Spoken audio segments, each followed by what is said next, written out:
Thank you, Dan. I'll go ahead and call the meeting to order. I'm Kathy Gleason, President of Turnagain Community Council this year. So that's at about 6:33 p.m. So again, welcome everybody. Thank you so much for participating in our Zoom meeting for this month.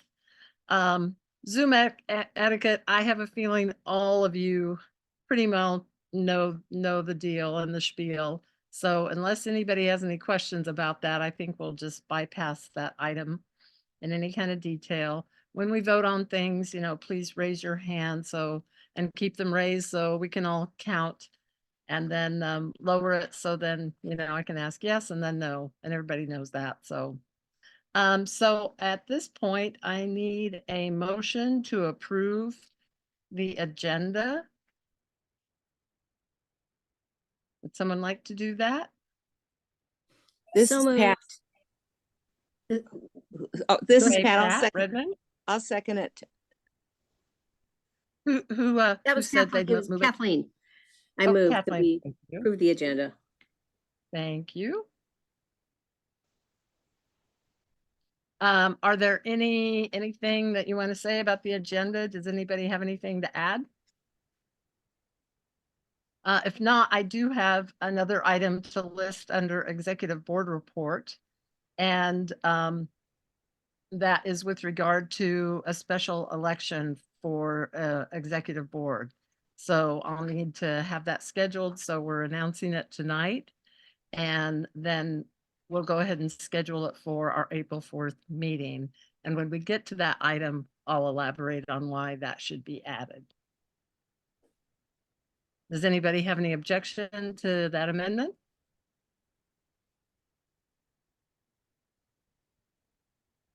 Okay, so are there any objections to the motion as amended to approve the agenda? If not, they are approved. It is approved.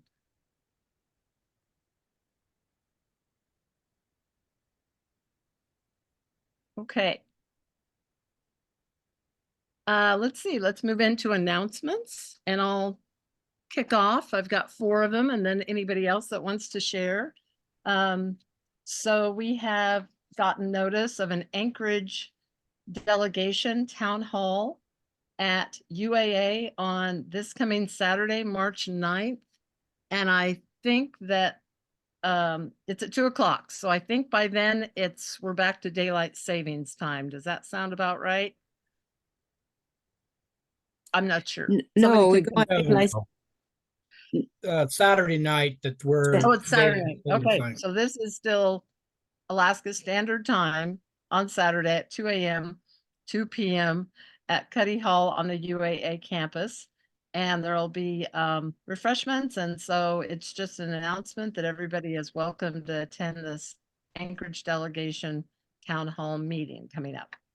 And secondly, on March 15th, I got an email from a representative of the Leadership Anchorage group. They're recruiting their 28th class starting in September. And their basic goal is collaborative leadership to strengthen our community. And he wanted to ask if anybody would be interested and a good fit for that. There's some, I guess it's, there's some, things that you have to attend and, criteria, but I can send anybody the email if you're interested in joining this group. I wasn't familiar with it, but sounds like they're pretty active and it's sponsored by Alaska Humanities Forum. So Sarah, yes. Been around time. I just wanted to say I'm a graduate of the Leadership Anchorage 21 class. So if anybody has any questions about it, they can shoot me a note. I'll be home in just a minute in front of my computer, but it was a very interesting program and it was very value added. So yeah, let me know. Great. I'm glad that you're familiar with that and thank you for doing that. That's great. Okay, then on March 18th, there is a mayoral candidates forum sponsored by AFACT. And so that's the Anchorage Faith and Action congregations. So let's see if I know exact time here. It's from 7 to 8 p.m. at the First Covenant Church, and that address is 1145 C Street. So they asked if I would announce that, and I'm happy to do so. And then the last item, which is somewhere in all of my paperwork or not, but there's, hang on, I know there's something in there in this file. Got a notice that the Anchorage Transportation Fair is also going to is taking place on March 28th from 3 to 7 p.m. at the Alaska Airlines Center Auxiliary Gym over on Providence Drive. Probably everybody's familiar with that venue. Snacks will be available, and if you sign up, you can win prizes. And I think that's the motivation to attend anything as far as I'm concerned. So just so everybody knows that that's March 28th. And if you have more questions, I can forward you this email that I received on that item. And it's a great place to go to see what all the proposed projects are by the airport, municipality. I'm not sure if they cover state projects. It's been a little while since I've attended one, but it's definitely worth They going do. if you're interested. They Okay, do discuss, they do cover state projects. Thank you, Pat. Okay, does anybody else have any announcements? Carolyn, I see your hands up.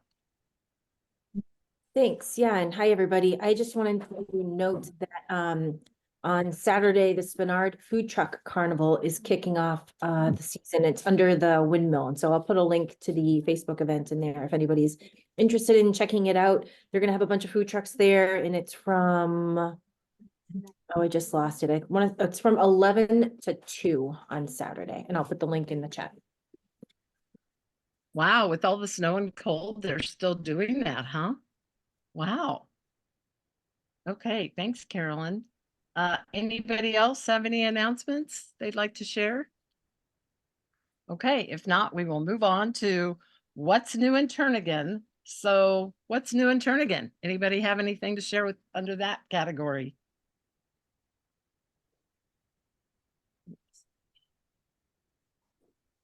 Nothing new in Turnagain. Okay, nothing. Seems like I'm sure there's lots of things, but we're just not getting anybody to cover them today. So, okay, so we'll move on to the executive board report. So we haven't chosen a date for the next board meeting, but our next general meeting is April 4th. So I'm sure it'll be sometime towards the end of March, the second or third, maybe the third week of March. So we'll have to get that scheduled. So we have, as we have had this year, vacancies on our board for both the secretary position and the treasurer position. However, I got a great phone call from Chris Habich, and if those of you who are long-term TCC members, you probably know him because he used to be on the board. He used to be secretary, and he said he's interested in running for becoming secretary for the board this year, which is pretty special. His only caveat is if we continue to meet via Zoom, because he's retired and he and his family are planning quite a few trips out of state and out of country. But he certainly, as long as the Zoom meetings are recorded, then, if he's not able to participate live at a meeting, then he could always go back to the recording and go ahead and draft some minutes. And so we'll have more of that discussion next month. But so now, per our bylaws, we're officially announcing that next month we will have a special election. So far, it's for just the secretary position, but you never know if somebody might want to step forward and become treasurer, and then we would have a full board, which would be pretty exciting. So, let's see, the February 1st, 2024 Zoom meeting is online, but unfortunately, I don't have a link. I asked Jean to provide it, and she just hasn't managed to do that yet. but I'm pretty sure it's online by now. So Federation of Delegates report. I'm the delegate this year, and Karen is the alternate. I don't believe you attended February's meeting, Karen. Is that right? I did. I made it to February's FCC. Oh, you did? Okay. Oh, I apologize. I apologize. So, and I'm encouraging Karen to attend as well, because there's always so much information shared, and you know, it's an agenda packed meeting, just like our meetings are. So, it included Mayor Bronson's um uh, uh discussion, and then Trista Epsy is now the Director of Community Engagement, so she attended and introduced herself. And Christopher Consent, the Assembly Chair, spoke, and Margot Bellamy from the Anchorage School District also spoke. And of course, that was full of, you know, budget, and what's happening in Juneau and how their situation is being affected. Then we had a PowerPoint presentation from Anna Quinn Davidson, and it was great to see her again. And it was on Anchorage Child Care and Early Education Fund. She's now engaged in that. And so it's pretty exciting with her and her efforts to really build on what is available for Anchorage parents and their children. Then Lisa Demer, if I'm not sure I'm pronouncing her last name correctly. She also provided a PowerPoint presentation on the Anchorage Coalition to End Homelessness and Next Step Initiative overview. So, and then lastly, as far as PowerPoint presentations, Daniel McKenna Foster talked about the long range transportation plan. There's a survey online that you can go ahead and take on that topic. And then somebody talked, it was Richard Whitney, talked about municipal boards and commissions.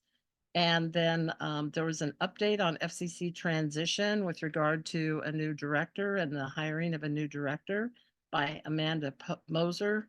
And I have this it's not been officially announced, but I've been told that they have hired or are planning to hire someone in the near future, but I don't know anything more than that, so I wouldn't want to overstep the information on that.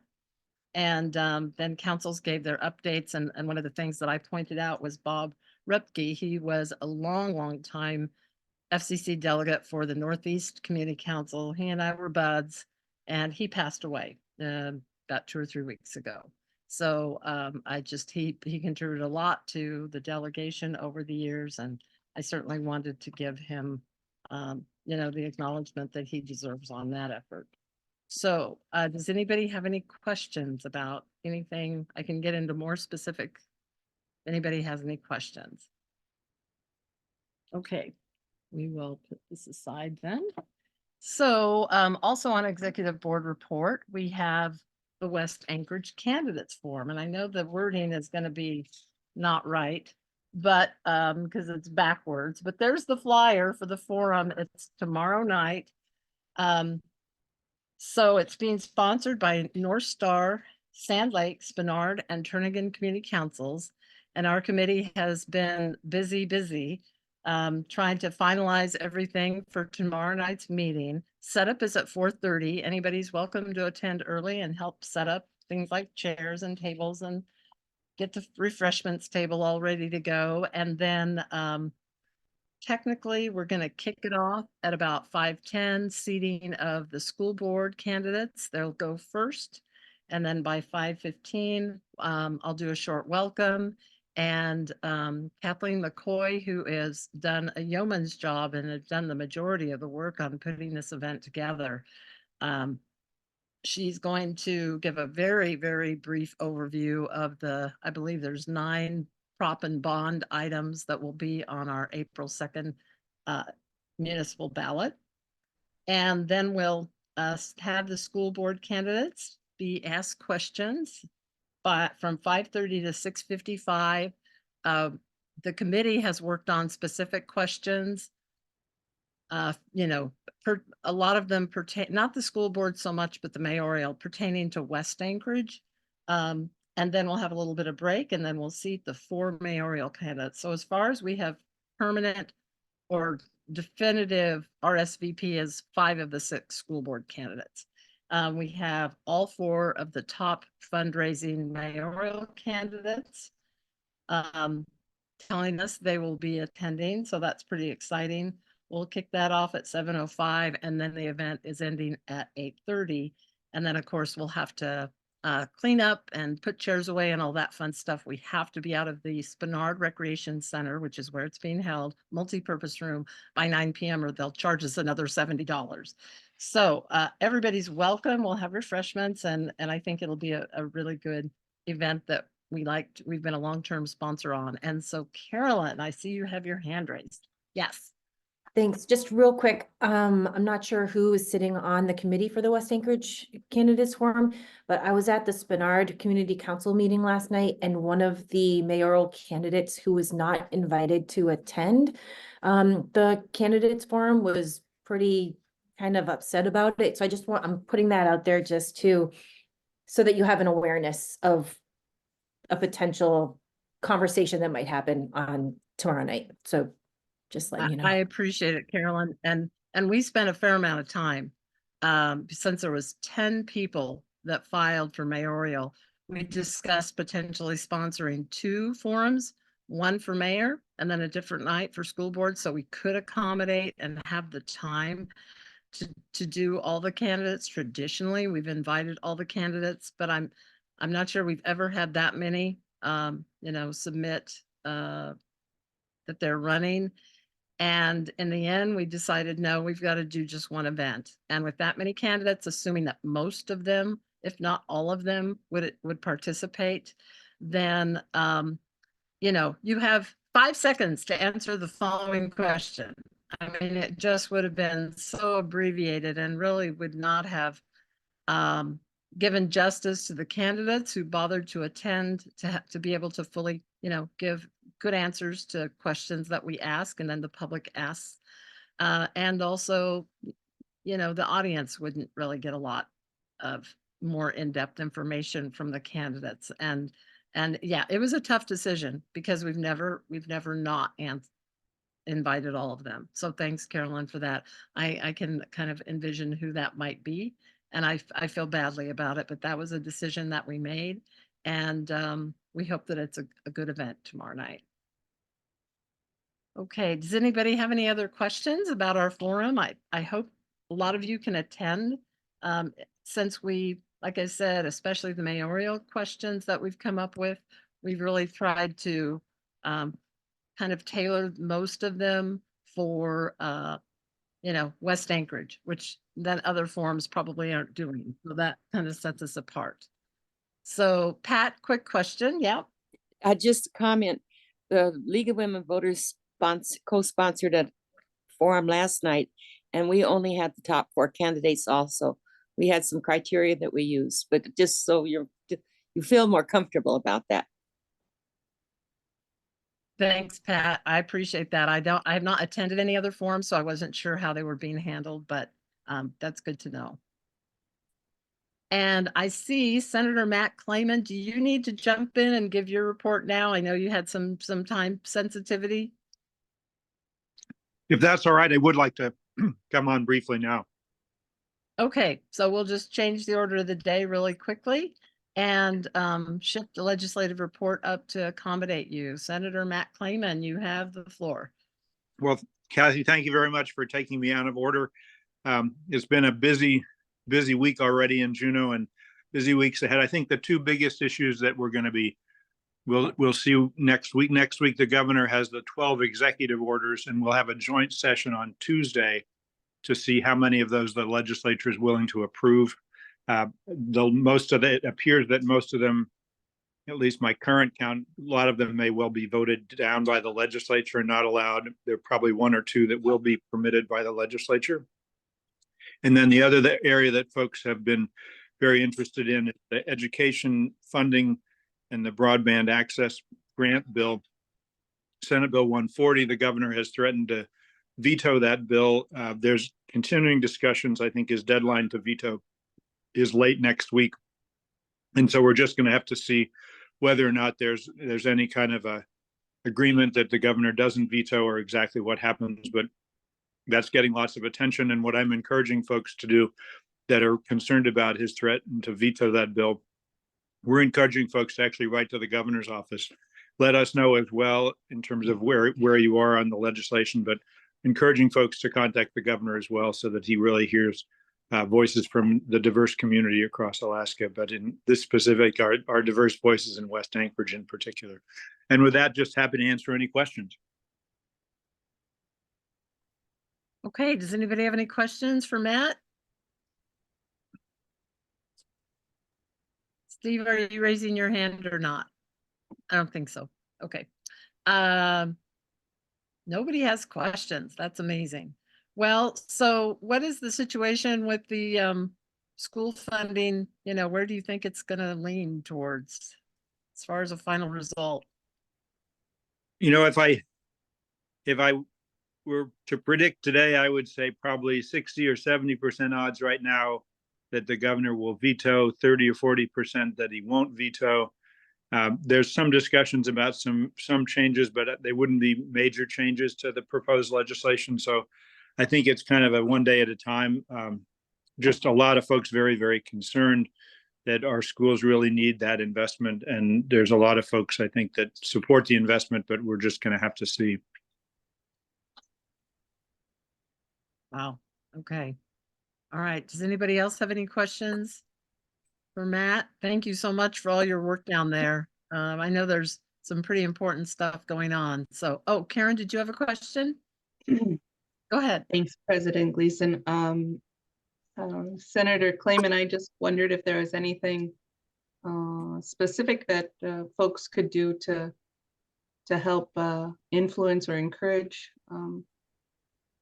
downvoting some of those executive orders that are pretty. I mean, it certainly helps to send emails to your legislators about them. I will tell you the only two that I'm likely to support is one about a criminal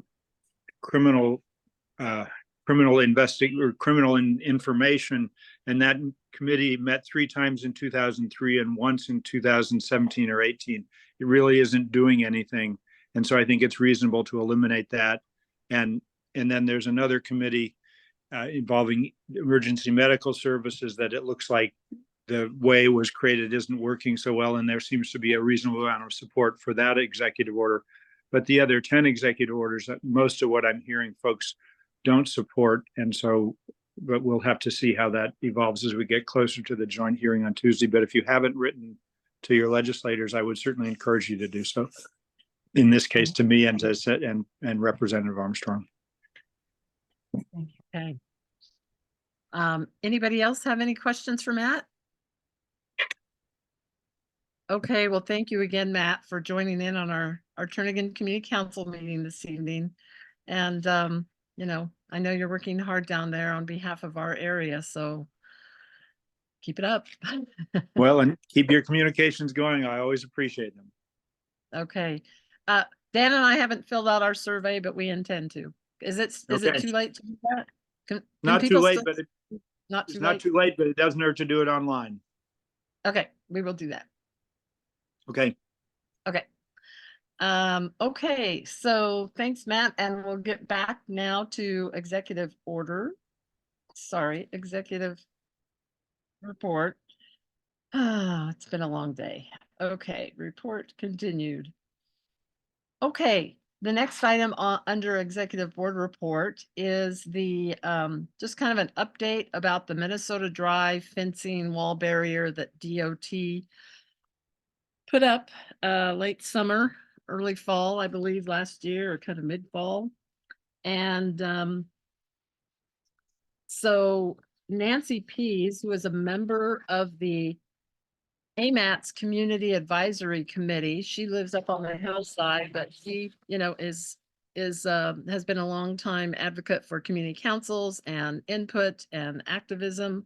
And she heard about this whole situation about Spenard Community Council and Turnigan Community Council passing resolutions with regard to that barrier, and that we would ultimately like it removed. We don't think it's serving a good purpose and may have, paraphrasing, made the non-motorized pedestrian bicyclists, community put in more risk between Northern Lights and Benson on the Minnesota Drive area. And so she has drafted a resolution that will go before the let's see, when does it go before? It goes before the AMATS committee on March 11th. So that's next Monday at 3 p.m. I think you can attend it in person or via Zoom. They will consider this resolution that certainly it's multiple pages long, and it was sent out with our agenda. Essentially, it reflects what Turnigan and Spenard put in their resolution and the kinds of things that the concerns that we have, and ultimately they're asking for AMATs to engage with community councils and the advisory committee and hopefully come to a better resolution with regard to the traffic situation and what kind of infrastructure is needed or wanted, and that may be better than what they installed right now. I'm sure it'll be a slow process. That it's likely that barrier won't come down anytime soon, but at least we can start engaging in that, and maybe longer term we can see what kind of efforts we can have. So does anybody have any questions with regard to that? So I'm hopefully going to be able to attend that. I don't know that they're taking testimony. It may be a public hearing. If so, I certainly can represent the council on the resolution that we passed. So, okay. And the next one is Lineary Park, and it's a short one, but a good one. Finally, on February 13th, in front of the assembly, testified on behalf of the Lineary Park naming panel and our community council. And the assembly approved unanimously naming one of the Marston Field diamonds after John Opensky, and another one after Bob Durst, who one had been informally named after Bob for a long time. He was a member, an active TCC board member when he passed away back in, I believe it was 2006, something like that. It's been way too long. And then the Memorial Garden, which was informally named after Michelle Byron for many years, since 1998, I believe, or something. Now those three amenities within the park are formally named. And the fourth item that was part of this effort to name the tennis courts up on the upper level of Lineary Park after the Hendrickson family, because they donated a lot of money for the restoration of it back in, I believe, 2010. Both the Parks and Recreation Advisory Commission and the Assembly ultimately did not support that permanent naming, since it was just an upgrade. And 10 years from now, somebody else might come through and donate a lot of money to upgrade the same facility. So then it would be kind of a conundrum of why was it named after the Hendrickson family only. So that's just an update of what happened, and everybody was very pleased. The widows of Bob Durst and John Opensky, who were both on the naming panel, the citizen naming panel, they testified. It was very heartfelt, and the assembly responded. Several of them, I think the majority of them, said something, and they said it was a good example of how naming something actually went well, no controversies, and that it sounded like these were very deserving appointments. And I see Anna Brawley is with us. So hi, Anna, and thank you for voting for that and supporting it as well. We really appreciate it.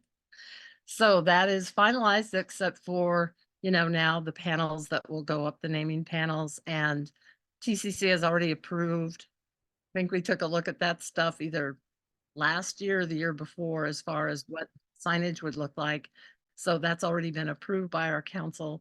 So now it's just a matter of getting funding to, you know, and the wherewithal to get those made up and installed. And I don't have a timeline on that, but certainly it'll be this spring sometime.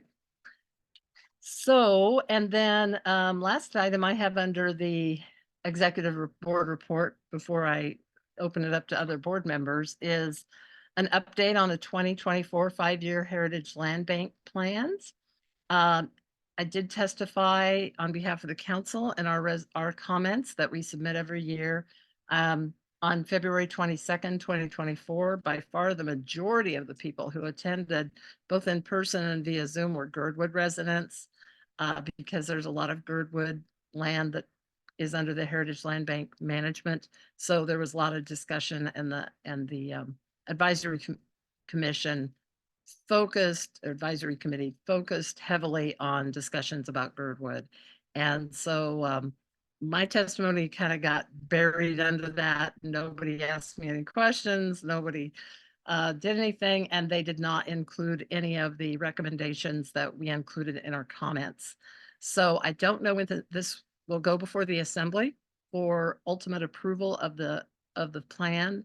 But Anna, since you're attending and listening, we probably need to get together and chat about to see if maybe we can get some amendments to that plan put before the assembly for consideration.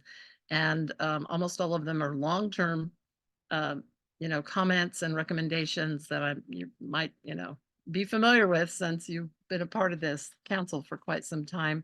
And, you know, a few of them were newer, but and if you could communicate and let us know when that gets put on the agenda, that would be appreciated as well. Just because sometimes I don't get everything looked up and get caught up the way I should on when all of these meetings and hearings are going on. So does anybody have any questions about that? Okay, then that's it for executive board report. Unless we have other board members who would like to say anything, Karen or John. Let's see, Lamar, I think wasn't going to be able to attend today. Nothing for me, Kathy. Okay, Yep, Karen, I'm do you good have too. anything you want to share? Thank you. Thanks for the good Okay. report, Kathy. Sure. We're just covering lots of stuff, so we're busy and active. I think that's the best word. Okay, so now we'll move on to our regular reports. So let's see, we have Anna Brawley for our assembly report. So Anna, would you like to share some wisdom? Yeah, hey everyone. Hopefully you can hear me okay. Yep. I think so. Yep. Okay, great. Yeah, so I'll give some updates, and then I was listening, but just to let you know, I'm packing because I'm leaving tonight, so I can't stay on for the whole meeting, but I'll stay on for a bit, and then I'm happy to answer questions and give some updates. So first on the HLB piece, yeah, I'll keep an eye out on the agenda. I haven't heard an update this either. I know I remember seeing it, I think May or so of last year in the spring, so I would expect to see it a little bit later spring, but I'll keep an update. One update, just to mention, you mentioned Lannery Park. Yeah, I was happy to vote for that and happy that that came to a conclusion because I know that was a long process. And then also just to share, if folks aren't aware, speaking of Lannery Park and other muni stuff, one of our longtime attorneys, and I know somebody who worked on some of the issues at Lannery Park land ownership, Bob Owens, passed away. And maybe you mentioned that already, but for those who knew him, great guy. He was one of my constituents, lived down in Bayshore. His wife is still there. So anyway, if that name sounds familiar and you know them, then please pass along condolences. And I know we're going to do some kind of official recognition of his passing at the city through a resolution, but TBD when that is. So just to say, rest in peace, Bob. And then I guess the other thing I'll preface kind of everything I'm sharing too is just so folks are aware, you know, there's a lot going on, obviously, but the things that are really weighing on my mind the most are really just the level of stress and kind of slow burn crisis that's happening at the city. I mean, it may not be apparent to folks outside City Hall, and I know there's a lot of dimensions to it, but I think the thing that I really want to share is we're really short staffed, and that plays out in services. It also plays out in people really being able to think past immediate crises. And so there's just the city's capacity is really low, and I think that also includes assembly members, because we're trying, it feels like everybody there is just trying to hold everything together with duct tape and just get through what we can. And then I think we're also grappling with, same as at the state level, with a lot of kind of existential questions about what kind of city we want to be and what kind of state we want to be, whether it's our education system, our really dire need for housing, the fact that we're losing so many young people, and really just, I think the question is, how do we continue to function as a city and a state, and how do we find new ways to be sustainable? Because we have to rethink kind of how we've been operating for so long. So I know that's some heavy stuff, but I just really want to emphasize like that is just the honest assessment of where we are. And I know there's a lot of people trying, and I'm not asking for sympathy or saying that all those things, but I just want people to really be aware of that this is not a normal situation. So if you're finding that people are not responding to you, or you feel like a level of service is lower, or any of those things, I'm not making excuses for folks, but that is just the reality of where we are. And so I really just want to say that very honestly, and just something to be aware of. And those are going to continue to be really tough conversations that we have as a city. So that said, we do have good things going on as well. And then a few of the things I want to emphasize, and then happy to answer questions as well. One big thing that's happening next month, of course, is our election. April 2nd is the city election. Your ballots will start arriving in the mail next week. Of course, I saw the Dropbox out at City Hall today, and so those are out. There's also options to vote in person, to mail your ballot, etc.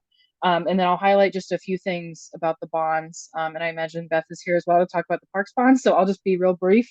But we have our school bond, our roads bond, for the Anchorage Road and drainage area. Parks bond. One thing that we did is add in what's called I think public safety and transit bond is actually another $500,000 for traffic calming. So that's not a specific project, but of course traffic calming is for this council and every other council in the city always a hot topic.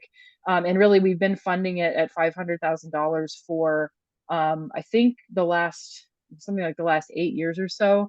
And meanwhile, the cost per project has gone up. I forget, it was between 30 and 70%.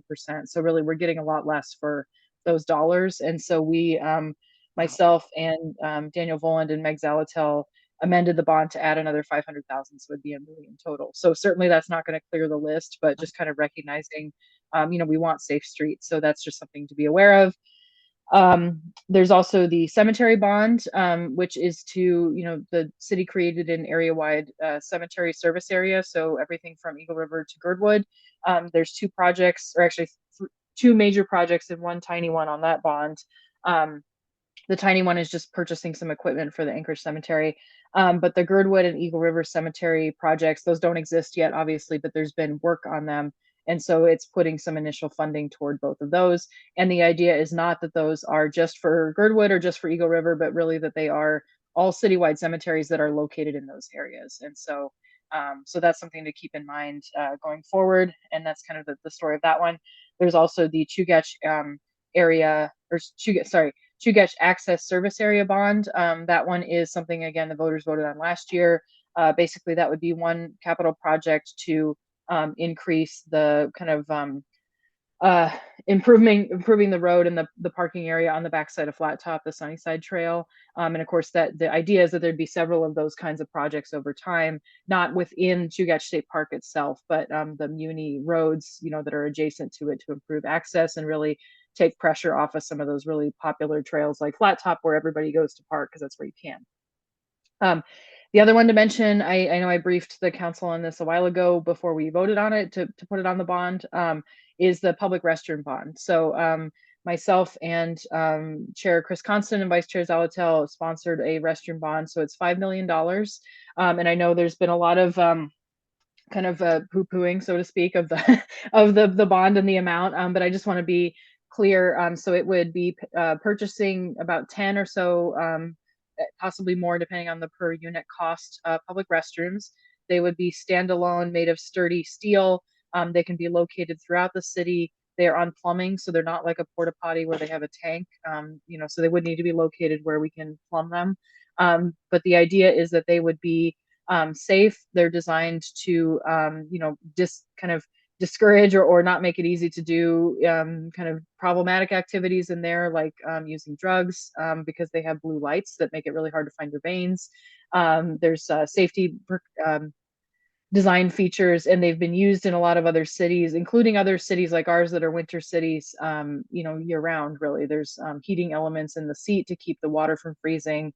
They've really been kind of intentionally designed for that. One company who produces these is Portland Loo, or I think that's the name of the product that they have. So we're not the bond is not specific to a brand or a vendor, but it is that style. And there's actually a fair number of other companies that do that as well. And so just to be clear about the cost, the $5 million is total, and it's really not just the purchase cost and the installation cost, but it contemplates the maintenance cost for the 15 or 20 years that the bond operates. And so that would mostly be staff time for cleaning. They can be hosed down. This would allow for a pretty rigorous cleaning schedule for these, because we want to make sure that they're nice and that they're utilized.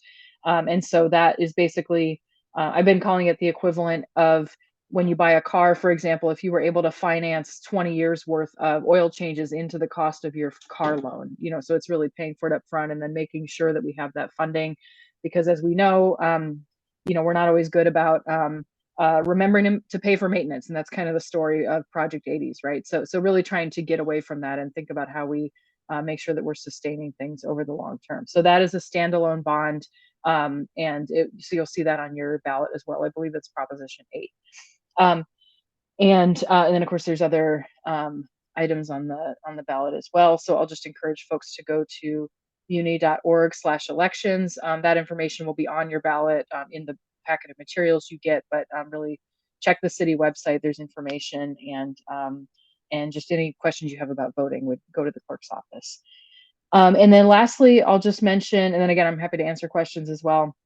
The home initiative. So I know you guys have comments you're going to be discussing on the agenda, and I know we have not had an opportunity yet to give a full kind of presentation to this council, but we did, just as a brief update. So the home initiative is a proposal to essentially simplify residential zoning by reducing the number of zones, combining those zones to become, a more flexible framework for residential development, and really just, saying, if you're going to combine 4 zones that are similar, like our zones that allow single family zoning and 2-family zoning, what would be the rules for that? So really looking at what the setbacks would be, what the height limits would be, and then not going outside of what's already allowed in our code. It's really a matter of allowing a little bit more flexibility within each of those categories following our land use plan. And I know I don't have time to go into the details there, but what I do want to share is that there's a planning and zoning hearing for this ordinance on March 18th.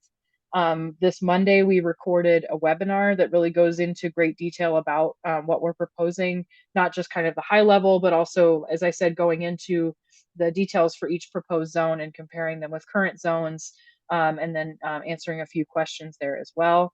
And so that's on our website. I'll put this information in the chat, but really want to encourage folks. The planning and zoning hearing is Monday, March 18th. There will be a work session with P&Z, and then a public hearing, where you can testify starting at 6:30. And then in the meantime, you can submit comments on this case. So we're really encouraging folks. So eventually this will go back to the assembly. Right now it's scheduled to come back to the assembly in June. So we've got, at least 3 more months or so. And of course that also depends on planning and zoning's timeline, how long they take with it before they decide to, make a recommendation on it. So that might push out a little bit further. But what we're doing in the meantime is really reaching out to groups. We asked the Federation to send a letter to all of our community councils. And then we're asking folks to reach out with questions. I know this council obviously has the land use committee, of which I was a part for a long time. So that would be a great venue to have a more in-depth discussion.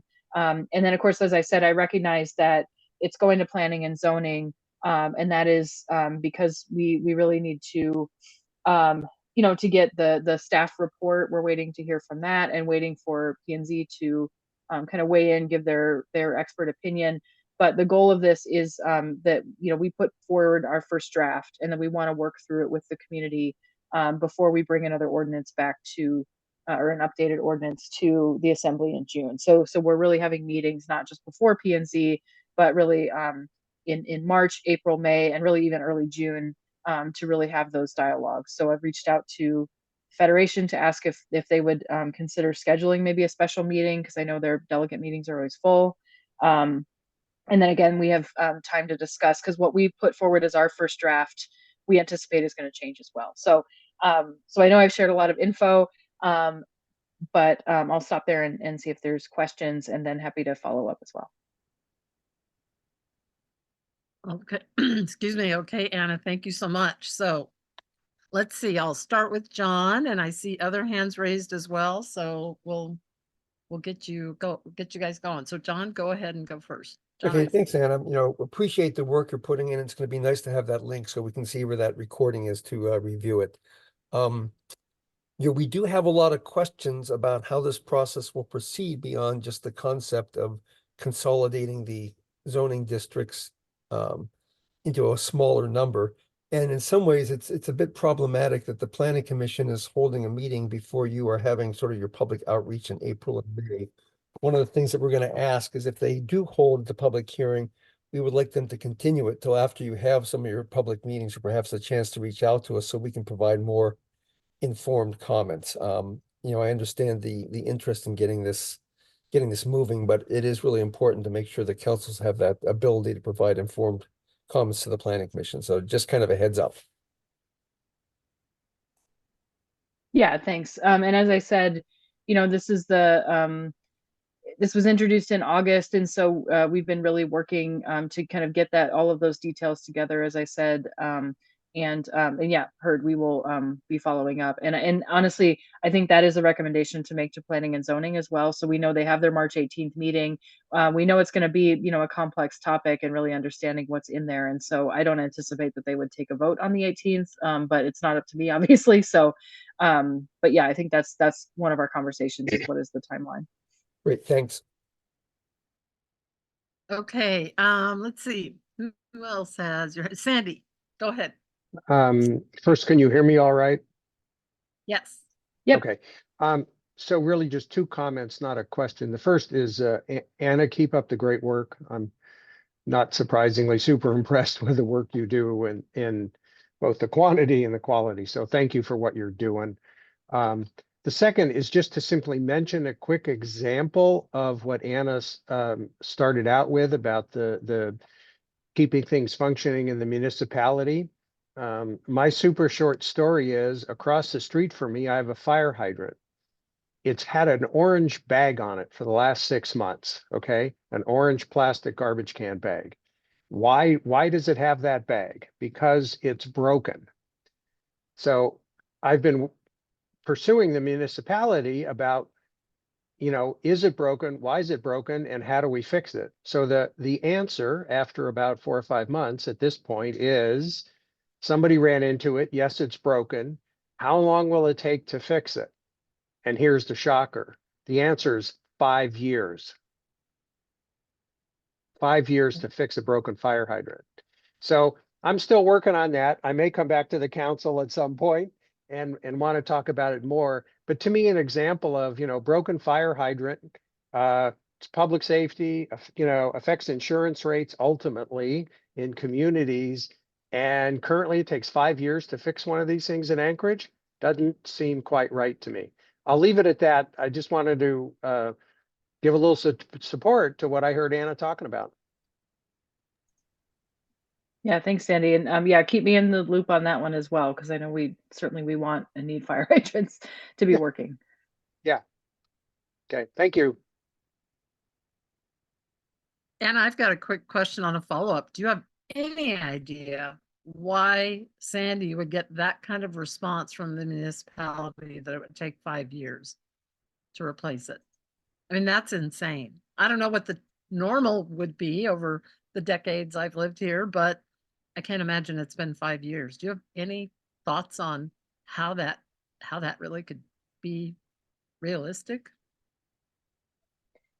Yeah, I guess, well, I guess I'll ask Sandy too. Carolyn put in the chat there. Did they give a reason? Because I can speculate, but if they give a reason, then I don't want to speculate. Well, the reason I've gotten so far, and this is from the part of the Muni that figures out if it's broken, okay, which is different than the part that goes to fix it, is that they have a backlog of broken fire hydrants in the Muni. I'd have to go back and look at email. I think they said they have 75 to 100 in the Muni in the same condition that have an orange bag over them. And that's their projected, okay, the one on my street becomes 101, and that's 5 years out. Ultimately, we'll see what they say as I push them along a little bit, but that's what we've been told so far. Anyway, like I say, I was just trying to support a point you were making with an example of something I've seen recently. Yeah, thanks, Sandy. And I guess I'll add, I guess, yeah, I am surprised about 5 years, that's for sure. But I do know we basically have an ever increasing, basically actually like the school district, we're not keeping up with deferred maintenance. And I would include things like repairs and replacements there. So globally, I know, we used to get a lot more money from the state for road resurfacing. That was not things we had to bond for historically. And we just, we've had more revenue in the past. And then basically as costs go up, as people's cost of living goes up, right, then our salaries don't always keep pace either. And so I think, yeah, as I said, there's a lot more we could say, but I think in general, it's like I said, it's kind of a big question of how do we, we've had it good for a long time. How do we move forward in a way that is sustainable as a city?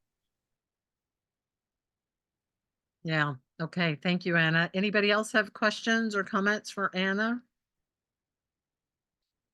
Okay. So thank you so much, Anna. Safe travels wherever you're headed, and hope to see you soon in an assembly hearing. Yeah, for sure. Yeah, going to DC Okay. for the National League of Cities conference. So, Oh, great. yeah. All right. Great. Yeah. Thank you. Yeah. And I'll stay Okay. on for a little bit, so I apologize when I drop off, but Okay. No problem. Sorry you'll miss our candidates forum tomorrow evening. Okay. So we've had our legislative report. I think Matt was the only one from the Juneau contingency. So we'll move on to mayor's report. I don't see anybody representing the mayor. As I had said at the FCC meeting, Tisha, I believe, or Trisha with the mayor's office was at the FCC delegate meeting representing the mayor's office. So they do have a contact. School board report. Let's see. Is there anybody from the school board? Dave Donnelly is assigned to our area, but I don't see him in attendance. So we'll just continue to move on. Let me note that there's no mayors and no. oh, hey, Kathy. Yeah. Sorry, this is Anna Brawley again. Yeah, go ahead. Yeah, I can just share, obviously I'm not the school board, but just to let you guys know in terms of the budget, we did on our March 5th meeting, the school board did pass a budget on, I believe, February 27th, and for the 2025 year. And so our process is that it goes to the assembly for approval. We do not, it's not like this regular city budget where we have, line item where we increase or decrease or make changes to that level. It's really just we approve the total spending limit for the district. And so what they give us, in the past, and I believe it'll still be the policy, is that the assembly will vote to fully fund the school district at the level that they request. But just to say it's a little bit different. And then that is one of the big components of eventually setting our property tax mill rates, which will happen in late April. So I would defer any other questions, of course, to the school board, but just so folks know that's the timing. And again, it relates back to what Senator Clayman was saying, that it's really critical what happens with that state funding. That's all. Thank you. No, thank you, Anna. I appreciate that. Okay, and there's things being posted on the chat if you're keeping track, and Anna posted information on the P and Z public hearing on March 18th with regard to the home initiative proposal to consolidate zoning. It's like either 14 or 15 residential zones down to 5, I believe. So, and we'll talk more about that under later on in our agenda. So now airport report, and I see that Eric Peterson, who was the communications guy for the airport, has joined us. Thank you so much, Eric. Yes, hello. Thank you for having me. Okay, well, I will just jump right in. So, and let me put this in the chat because I was going to literally put this right there for the beginning. Yeah, so some of the things that I wanted to talk about, I think the important one is we're updating our community outreach plan. And so we're looking for public comments, and the community outreach plan, of course, I think for the community council is the most important part. Is it kind of governs and gives direction as to how the airport gives outreach to the local communities. So that involves also the community councils. So if you have any comments about how you think that the airport is doing community outreach, there is both an email address and a phone number in that link there. It is on our website, and we did send out a mass email a couple days ago. So yeah, there's a phone number and an email to submit all of your comments about our outreach plans. Other than that, then we also just kind of fun stuff that's happening. This weekend is the 2024 Arctic Winter Games. So there's going to be, I think there's upwards of 18 different charter flights from all around the world, including, Finland, Norway, Canada. They're all coming here for the 2024 Arctic Winter Games, which are going to occur in the Matsu. But for us, they're all coming into the North Terminal. The North Terminal is kind of our overflow terminal.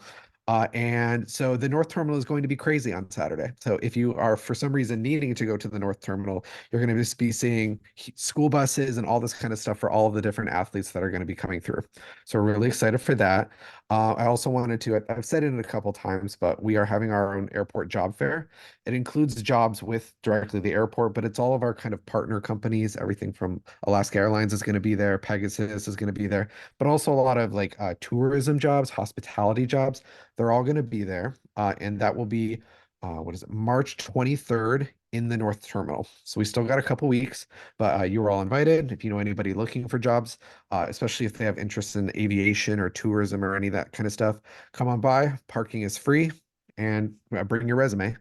And then other than that, I wanted to ask Kathy, did you want me to talk about the construction updates, or do you want me to do that next month? Well, you might just mention this briefly, and then we could put you as a line item to maybe give more detail next month, if that sounds good to you. Yeah, definitely, definitely. Because I know I got it Okay. kind of late, but it's also the construction of we literally only got it like 2 days ago. But I'm putting a new page on our website to put all of our construction stuff. So and I can share my screen if you'd like me to do that for like the construction map. Yeah, go ahead.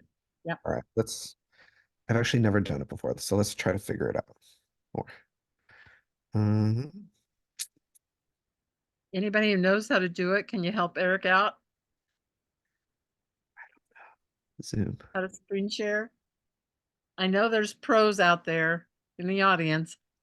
Oh, I might. Oh, let's just do desktop one. Did that work? Yes. Oh, Yes. perfect. Perfect. Yep. Okay, so that is on the website link that I just sent, and there is also a downloadable PDF that has this map as well as kind of a larger explanation of what all these different construction projects are. And you can all download them, keep them with you. You guys are seeing my messy desktop. No, but yeah, so these are all the current kind of construction projects that we have. It's important to note that these are all airport only construction projects. So this is what the airport itself is doing. This does not include any private construction projects for any private leaseholders. Not that there's probably any municipal projects, but if there would, they would not be on here, and there is no federal projects on here. So we know that the upcoming one is the new ATC tower. It's not coming up this year, but it wouldn't even be listed on here if it was. But these are kind of currently all the different construction projects we have for this summer. because most of our construction projects are in the summer. And this list is constantly updating, it's constantly changing. I know that for like the North Terminal, North Taxi Lane reconstruction, we basically already said in a meeting that that's probably not happening this year, but it's still on this map. The ones that I think you guys would be most interested in would probably be this postmark drive repairs, just kind of resurfacing the road, filling in any potholes, any cracks. There's also these water main improvements right here for some of the, they're kind of old airfield maintenance facilities over here, but they're kind of fixing their pipes. And yeah, I think those are probably the ones that you would be most interested in. Oh, I would also say the parking garage. I know that summer last year they had multiple levels of the parking garage closed down, and generally throughout the entire summer they were at 50% capacity. This summer they have to do a couple more repairs to the fourth floor, which still is going to result in a 25% less capacity for the parking garage, but it's only going to be half the summer this year as opposed to the whole one. And because it's the fourth floor, they don't have to mess with, the like cutting off certain lanes to go up certain ramps. It's just they're just going to cut off the top floor for half the year. So, but for the first half of the summer, they will be down 25% parking in that parking garage. Okay, thank you, Eric. I know I looked through it today when I saw the email that was sent out. And I personally tagged about 3 items, and not that we need to discuss them, but I'll just give you a heads up. That you may want to, prepare yourself for a deeper discussion. One is the ANC West Perimeter Road relocation. Based on the job of the project description, I wasn't sure. Well, maybe you could point it out on your cursor. Where exactly is that going to be happening? The West Perimeter Road is a road that it is right. Well, that's the taxiway. So, well, no, because it goes along here. So So it's west of the taxiway of the north-south runway? I am not exactly sure where it goes. No, because it would have to be this then. Yes, it would have to be this right here. It looks incredibly large on this photo. Okay. I'm not exactly sure. Well, I've driven on that road twice. again, that's just a heads up. Maybe you can find out a little bit more and, we can discuss it in a Yeah, future time. I'll The have to get second back one to you that, on that one yeah, because I the was second not even one, aware that was happening. sorry, Eric. The second one is also a fence. It's ANC security fence improvements. And it says it's remove and replace 1,000 feet of security fence along the northeast edge of the airfield. And it would include clearing, grubbing, embankment extension, and replacing swing gates. Can you point that out, that location? No, I have no idea where that is. I can figure Is this that, out. I didn't that know there were so many sounds, roads happening. I don't know what they mean by airfield, because I don't know if it's the boundary of the airport, the northeast boundary, which of course would abut Turnagain directly, or if they're Yeah. talking about some kind of more internal, but northeast. Because You they're know, calling it security fencing, I assume that it is probably the fence that goes right around the airfield. So from here it would go down to here, and then it connects with the private leaseholders right here, and then they have basically their own fences that go around and then go up, and then it kind of goes in here for security, because there are other fences, there's multiple fences that are just on the outside of the whole airport property. There's some that are there for like animal control fences, and then there's like security fences that you have to have an actual badge to get behind. I assume that that one is a security fence. okay. I mean, anytime vegetation is being removed, that gets my attention. Just, vegetation is noise buffering, absorbs air pollution sort of thing. And then the last one that got my attention was Lake Hood Aircraft and Lakeshore Drive repairs. And so if that's just kind of an FYI to everybody attending the meeting, that that's been brought up before. That road is in pretty bad shape, especially people have talked about Lakeshore Drive, not only the city side, but then once you get into the airport property boundaries, going west, it's just in pretty bad shape. And And I do have an update for that because the gentleman asked me last time. I don't think he's here this month, but there was a gentleman that I remember asking me. That project has been pushed to 2025. okay, well, that's good to know. pushed to 2025. So we don't need to find out any more about that right now. Okay, does anybody else have any questions for Eric at this point? And one of the things that we can do is either schedule a land use committee meeting if people feel like it might necessitate that, or just, depending on our agenda level, we can definitely put it on next month's agenda. Anybody have any thoughts on that? We'll just put it on April agenda. Okay, thank you, Eric.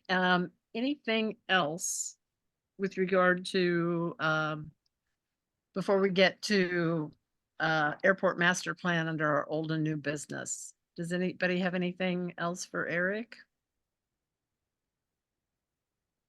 Okay, I just might add one thing. If we jump back to the communications plan, the airport and the West Anchorage Community Councils collaborated on the development of that plan, and I've lost track of time as to what year that was, but it's probably been at least 10 years ago or so. I think 2014. Yeah, that would be 10 years ago. And we have submitted in that it says look at it every 2 years, see if there needs to be any updates, etc. And so in 2022, we got a notice that, it's time to submit comments. And so our community council submitted comments and recommendations for amendments to the plan. And then we never heard anything. And then the email that got sent out today was, this is on the 2020 plan, version of the plan. So I don't remember if I included you in my email. I apologize, because this notice that sent out didn't come from you. It came from somebody else. So I replied and said, we actually submitted comments 2 years ago. And if it's, those all may still be relevant if there weren't any updates in 2022 based on community council input. So that's just FYI, and we can delve into that more when we talk about it.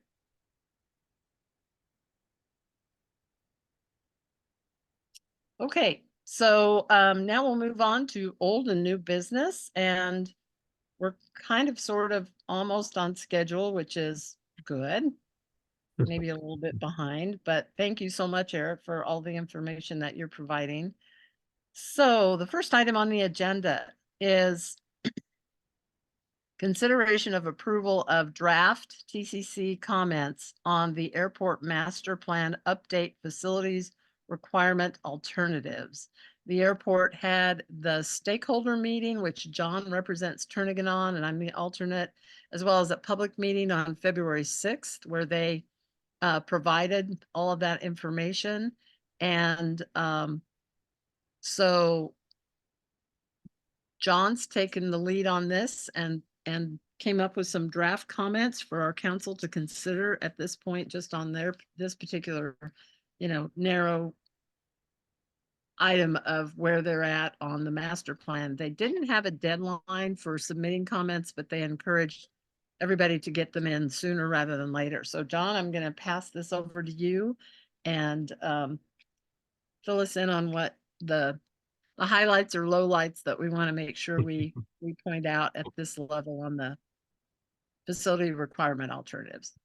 Okay, thanks, Kathy. This was the third, I think, Airport Advisory Committee meeting, and Sand Lake and Spinard both have representatives on that advisory committee. The previous one, they had forecast growth for air cargo, for passengers, for general aviation, and some other features. And this was the meeting where they basically said, these are the implications of those growth forecasts. And this is when different types of facilities are needed at different times.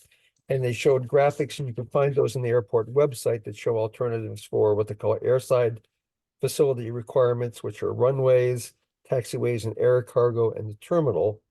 And then they also sort of talked about, they based this on what they call their planning activity levels. And that's when the forecast growth hits a point in time that they need to have additional facility changes in order to maintain their service. And one of our questions is, we'd like to see a bit more transparency in terms of what those are based on, and see that detail sooner than later, because it helps us understand, what they're proposing and when. when you look at the runways, one of the things we saw that we liked is that their alternatives, what they call their planning activities, level 3 and 4, optimize use of the Alaska International Airport System and Fairbanks in particular to meet future demand for air cargo operations. And that really is a good thing because it takes some of the pressure off of Anchorage and it takes some of the pressure off of particularly building a new second north-south runway, which is something that we have always opposed and still oppose. And so it's nice to see that, and we will make comments to that effect. We'll also reiterate our comments in terms of why we oppose the second north-south runway because of its unacceptable impacts to Point Warrenzoff Park, the Tony Nose Coastal Trail, and other issues. The second thing they looked at was airside facility requirements for taxiways and air cargo. And one of the things that's related to that is they have a series of existing what they call P&R air cargo parking spots that are kind of just to the west of the existing concourse and a little bit north of there. And there are some things they're looking at doing that would require those to be relocated. And while the new Northlink facility will add some air cargo and meet some of the demand, ultimately they want to develop a West Air Park on the west side of the runway, on the west side of the north-south runway and north of the east-west runway that will develop some of that area. And one of the things that drives that is what they do with a new terminal. And so we're recommending some of their alternatives that minimize that need for relocating those air cargo stands to the west side and kind of slow down the need to develop air park on the west side. So that's some of our conversations there. When it comes down to the terminals, they need a additional 8 terminals, and they're looking at really 2 alternatives. One of them is to develop a new D concourse that comes off the end of C concourse. It kind of sticks out into the area where those air cargo areas are and taxiways. And their second alternative is to sort of redevelop and recondition the north-south terminal. And it's kind of fun to hear from Eric. They're actually using that for the Arctic Winter Games, because if they go that route and they redevelop the north-south terminal, that uses existing footprint. It means sort of less site prep, less construction, and it probably means that they don't have to relocate those air cargo parking areas as soon as they have to. So that's going to be another one of our recommendations. One of the reasons we wanted to see their forecast information is that they're forecasting they need now 600 new parking spaces, and in the future they'll need 6,000 new spaces, which seems like a really, really large number. And not knowing what that's based upon makes it difficult to sort of look at our comments. There were also some questions during the meeting. Are you taking into account some of the offsite parking areas like the one at the International Airport in Spenard and the one over at near Javier de la Vega Park? And what can you do to potentially reduce that new parking coming into the airport? Because one of the implications of that is that means more traffic coming into the airport. And we had some concerns that we would really like to see a lot of the traffic to the airport, whether it's passenger, Lyft, Uber, or construction, to use International Airport as compared to coming through Northern Lights Boulevard at high speeds. So I think that kind of summarizes what our comments are, and see if there's any questions or comments. I think, Kathy, what we're going to do is, based on what we hear tonight, we'll then sort of turn these comments into a formal submission from Turnagain Community Council and get that into the airport. Okay, great, John. Does anybody have any questions with regard to what John kind of covered and the different topics? It's a lot to take in if you haven't been at their meetings, their presentations, but John did an excellent job of kind of summarizing where our land use committee, that when we met, kind of focused on and want to be sure and provide input on at this stage of the development of the update. So does anybody have any questions? Okay, well then I would entertain a motion with regard to Turnagain Community Council comments and letter submittal. Would anybody like to make a motion to? Melissa, thank you. I'm sorry, I actually had a question. Oh, yeah, go ahead. I was just wondering if I did submit an email to the land use committee, and I'm wondering if the comments about the non-motorized transportation and transit made it into the letter as well. And they do sort of make it into the area where we talk about the landside vehicle parking and basically say that it seems like the use of off-site parking, Uber, Lyft, taxi services, perhaps revitalizing the use of the rail connection from downtown could reduce the need for new parking spaces at the airport. So that was kind of how we addressed it, if that seems adequate to you. Yeah, I think so for now. And I submitted my own comment to the master plan as well. So I appreciate the response. Thank you. And again, I would encourage anybody to try to find the website. If I can find it, I may put it in the chat before we're done, but it does show the graphics of where they're talking about these new facilities, and it's pretty educational to take a look at those. Okay, Pat, yeah, you've got your hand raised. I move that we submit comments based on what John has put together. Second that, Okay, who was the second? Glenn was. Glenn. Hey, Glenn. Okay, does anybody have any discussion with regard to Pat's motion to submit comments based on John's presentation and overview of what we're weighing in on now, this stage of the master plan update?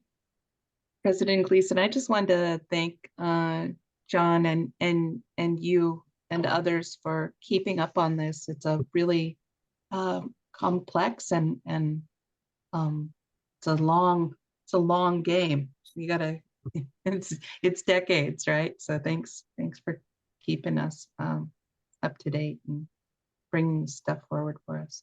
A lot of work. Well, thank you. And I'm sure John thanks you as well, because it's a lot to follow. And, these are done every 5 to 10 years. And, our community council has followed every one of them since I've been involved in 1982. And I don't know how many were done before that time period, but they're really important because, especially at the rate the airport is developing now in the last 10 years, 15 years or so. So thank you, Karen. I appreciate that.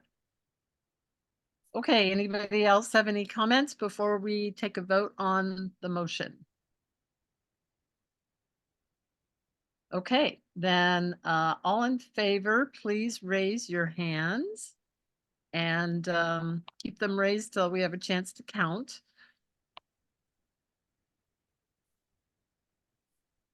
Okay, 1, 2, 3, 4, 5, 6, 7, 8, 9,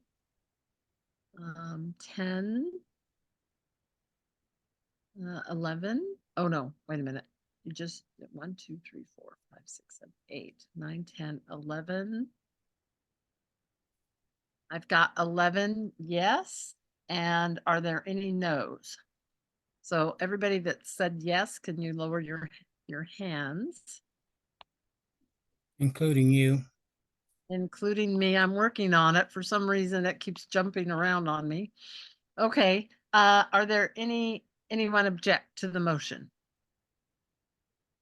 If not, that passes 11-0, and we will get those comments submitted soon. Like I said, there's no comment deadline, but I'm sure they'll be happy to hear from us sooner rather than later. So that's great. Thank you so much, John. I appreciate it.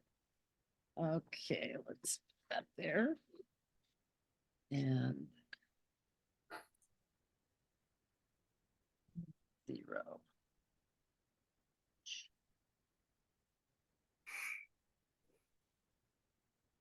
Okay, next item on the agenda is the proposal to place Indigenous name signs at Earthquake Park as well as Spenard Beach Park. And we have Cass Frost here working on behalf of the Anchorage Park Foundation. So let's see, I'm trying to, there you are. So Cass, if you would like to present this agenda item and the proposal that's before us, that would be great. Hi, I'm Bree. I'm also with Huddle here on the Indigenous Place Names. Yeah, and so it's myself, Cass, And then we also have Erin Leggett and Beth Nordland here as well. And actually Erin and Beth will introduce the project overall, and then I'll share my screen to talk a little bit about the two locations in your community council area, which is Spinard Beach Park and Earthquake Park. But yeah, I'll let Erin introduce the project. Okay, and thank you, Erin, for attending. I appreciate it. Yeah, hello, everybody. Aaron Leggett. I'm the president of the Native Village of Eklutna. I'm also the senior curator of Alaska history and indigenous cultures at the Anchorage Museum. And this has been an ongoing effort between the Anchorage Museum, the Native Village of Eklutna, the Alaska Native Heritage Center, the Anchorage Park Foundation, and a number of other organizations about initially, we put together a group of community leaders to develop a process to develop ultimately 32 interpretive markers throughout the municipality of Anchorage. Currently, we have installed 4 signs, one out at Potter Marsh, one at Point Warrenzoff, and 2 along Chester Creek, one at Westchester Lagoon and one in Northeast Anchorage. About a year and a half ago, we were approached by the Mellon Foundation through their Parks Initiative, or I can't remember the exact name of it, asked to apply for funding. And ultimately, we were successful in securing funding, fully funding the other 28 signs. And so I think it's to the tune of about a total $1.8 million. And the plan is in the next 4 years to install the other 28. So our plan this summer is to try to get 6 or 7 done.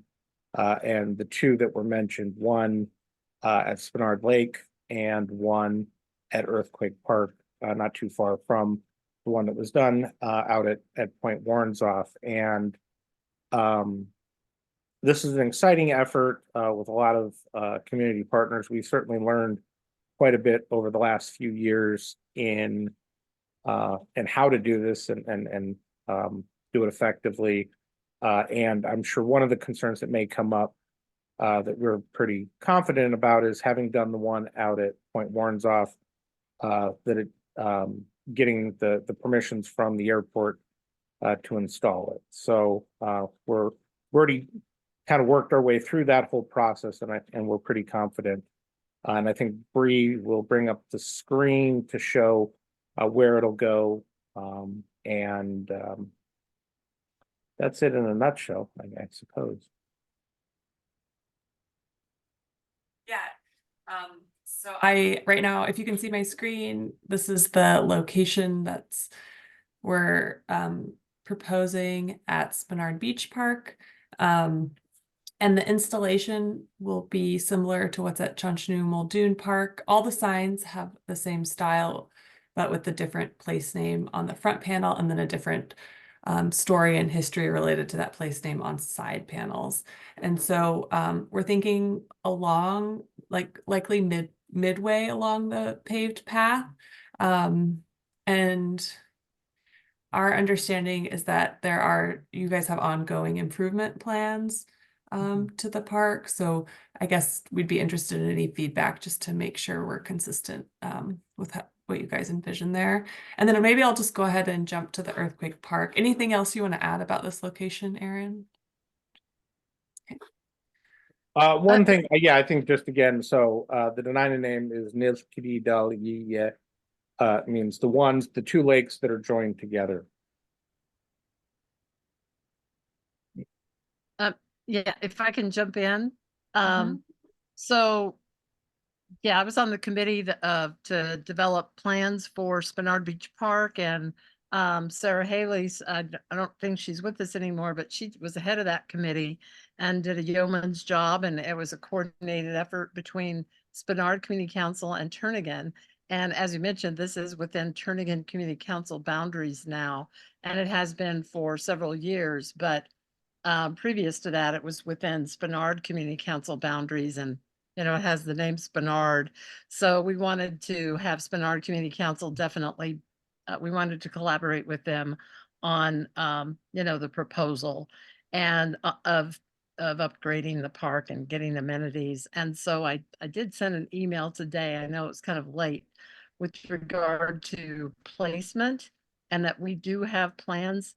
Phase one that we got done a couple of summers ago with funding from the Anchorage Park Foundation, matching funding. So thank you, Anchorage Park Foundation.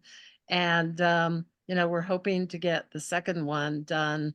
Can't tackle it this year, but maybe next year. The airport informally indicated that they might supply some funding for phase two, and it's aviation themed. So we're envisioning aviation, you know, playground equipment and all that sort of stuff. And then also for those of you following this kind of stuff, the airport has told us a few months ago that they were planning to potentially put in more float plane slips on the water side of Spenard Beach Park, but there's no current plans or, you know, anything visual for us to look at. So we don't really know how much that may affect the amenities that we've had installed already and the future proposals for, you know, bench viewing and more picnic tables and so forth. So, you know, I think before we would sign off on the exact location that you have chosen, I'm not saying it's good, bad, or otherwise, but I think an on-site visit with anybody from the two community councils that would be interested, and, you know, all of you guys that are involved in this project, might be a good idea so that we can determine, you know, before there's any installation to ensure that it's in a good spot and collaborates well with, you know, the work that we've done and plan to do in the future at that specific park. So would that be something that you would be open to doing? Yeah, I think so. We do plan to go back out there, you know, as the snow melts and make sure. So that's something we can coordinate on and try to set up something in the spring. Beth, go ahead. Do you have something to add? Hi, I had technical difficulties. I was off. I didn't hear Kathy, the beginning of your question, but Bree, did you tell her exactly what we were thinking of? Taking out a yucky thing and putting in something amazing? Well, I didn't go into that, but that's a great point because that's part of their park improvement plan too, is to remove that kiosk. So yeah, you can. Yeah, expand I on don't know that. if you guys, Sarah and Kathy, have in your head, but there's you know, a 25-year-old little kiosk about scooping the poop that's not doing anyone any favors there visually. So not lovely. And we were thinking, oh, this is a moment to take out something that isn't part of the scenery that we're enjoying and put in something beautiful. Like that. Oh, there, you can see it right there. Yeah. We would still have scoop the poop bags available for the public, but I'm not sure we need that kiosk there. It's not doing anything. Well, and right, that was something that our group, our plan that we came up with. And Sarah, I see that you're still with us since we have screen share. I didn't know if you were here. So Sarah, you have your hand raised. Please jump in. Sarah Sarah. was our chair of the committee. So Yeah, hi, thank you. So I always have to preface anything with Spenard Beach Park that I do work for the airport now. And so in my past life, I was the chair of the Spenard Beach Improvement Project Committee. So so yes, I think that would be really nice to do. And just a reminder, make sure that you guys do get the airport involved. And Beth, I know you and your team are really good about that, but I have to just say that as part of my job now. But I think that would be great. And if we could make it work with the phase two, I would hate to see something get permanently placed. And of course, Beth, you know, we had to dig like 3 feet down to install things on the concrete pad. So yeah, it would just be a bummer to see that happen and then have it not align with the airport plans for the park or for phase two. So really cool to see this. But if there wasn't a huge rush for you all, maybe this is one that could go last in the placement, is my thought. So one of the reasons why we wanted to do it in the year 2024 is because we just did one last year with the airport and it went really smoothly and we're feeling really optimistic. Also, we know the airport is thinking about, making changes to this park, and we don't think that this little piece is part of what that would be. And so we're kind of seeing it as we could work closely with the airport and not have a problem in the year 2024. Yeah, thank you. And the other one did go really smoothly, and it's beautiful over there on Point Warrenzoff. So I like that idea. And from what I've seen, not a ton of movement on any changes at this park right now, but that could always change as of tomorrow. You never know what's going to come down the pipe. But to your point too, Beth, it didn't go that far back with any of the changes they were thinking. So it'd be nice to see that old, it'd be nice to see that old thing come down, the scoop the poop sign. I mean, our committee talked about that extensively on, when we configured our phase 1, phase 2 of what we have planned for that park. And so, I'm not saying that that's the perfect spot or is or isn't, but I think we just need to do an on-site visit to refresh ourselves of what our plans are and how it interfaces with this named place project. And if, and then also, make sure that the airport is completely on board with all of this. And since you've been through that with the Point Warrenzoff overlook, then that's, you guys are experts at that, not me. But, we just want everything to be coordinated rather than something put out there and then, then we go up, that's where we were going to put a picnic table. And that may be, I'm not saying it is, I'm just saying, it's great to know that there's going to be one at this location. It's just the exact spotting of it. We'll just, hope that we can collaborate on that to ensure compatibility. And we did present to the Spinard Community Council last night on this location as well. So we're happy to collaborate with both of you moving forward. Cool. So I'll show the Earthquake Park location.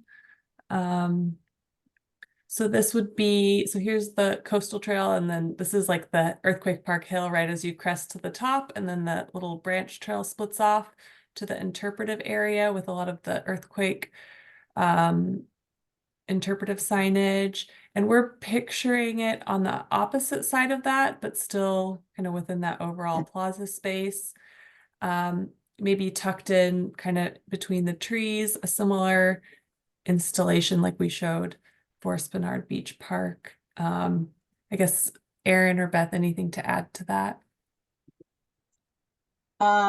We just kind of liked it being still in the area where people go back there to look at the Earthquake Park signs, but on the other side of that area. Erin, your thoughts? Yeah, that's fine by me. I didn't actually go out there with you guys, but I trust you, so I missed you on that, but yeah. And this one has a good meaning, rotten land. It does, yeah. Carolyn, do you have asked your when they hand built up? all the houses there, so. Sorry, excuse me. Carolyn, I think you've got your hand up. Yeah, I was curious, Erin, could you please give us the pronunciation of this place name? None Leskedi. There's actually a barred L that's missing in this presentation, but that's okay. So none Leskedi. None is land. So if you've seen on the front of the museum, it says this is Denina Elfnena. Same thing. Elfnena is overall land. None is just chunk of land. And again, if you forget that, Carolyn, we put all the pronunciations with Erin's pronunciation on our website. It kind of looks funny, but you can hear a little description about what it means and hear his pronunciation. So I like to listen to it multiple times before we cut a ribbon. Yeah, That's great. And I was also at the Spenard Community Council meeting last night, and people were asking about the pronunciations. And then one suggestion that has probably already been shared with you, but for the benefit of this group, was potentially maybe having a QR code or something like that that takes you to like this pronunciation right here, so we could hear. Yeah, and part of the project and what we also designed in there is our hope is to have an education component curriculum, a website, thinking potentially even, you know, augmented reality. We'll see. We're not there yet with the website part, but certainly a QR code has been always part of our idea moving forward here. And now that we have kind of full funding for this, it makes it much more of a reality. That's awesome. Thank you. Since I can't see, does anybody else have their hand raised, would like to speak?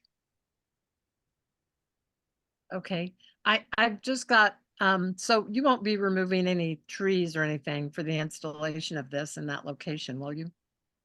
No. No, Is there might that, be a little bit of brush or something, but no trees. so, Yeah. sorry, what was that response? There might be, you know, a few little bits of brush or something like that, but no tree. Yeah.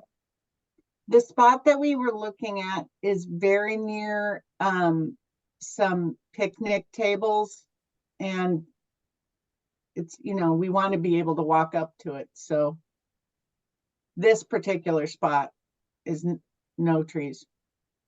Yeah, so, and you said, but like there's a trail that runs on the south side of where there's interpretive signage and tables. So is it, but it's still within that area. It's not on the other side of that trail spur No, area. it looks kind of like a U, right? There, the big dotted line there's the coastal trail, and then but you go off there where there's a display, and it used to be a view shed, and then you can't really see, but there is really a trail in between the trees on the other side, just where that hand is going. Oh, okay. And, Like and that's where, I mean, I don't know why it's funny you can't see the trail. It seems like a really, in the winter, it's a big trail. Okay. Yeah. Okay.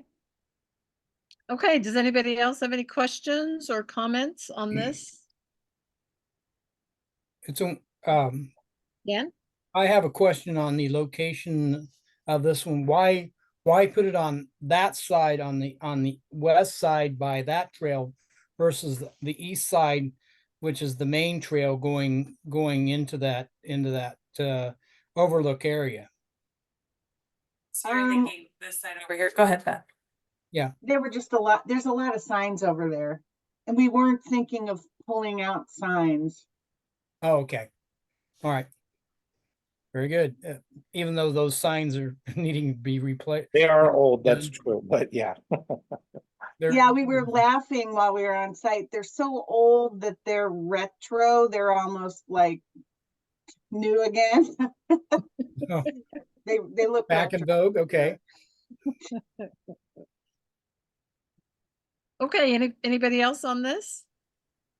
If not, thank you guys so much for your work on this presentation.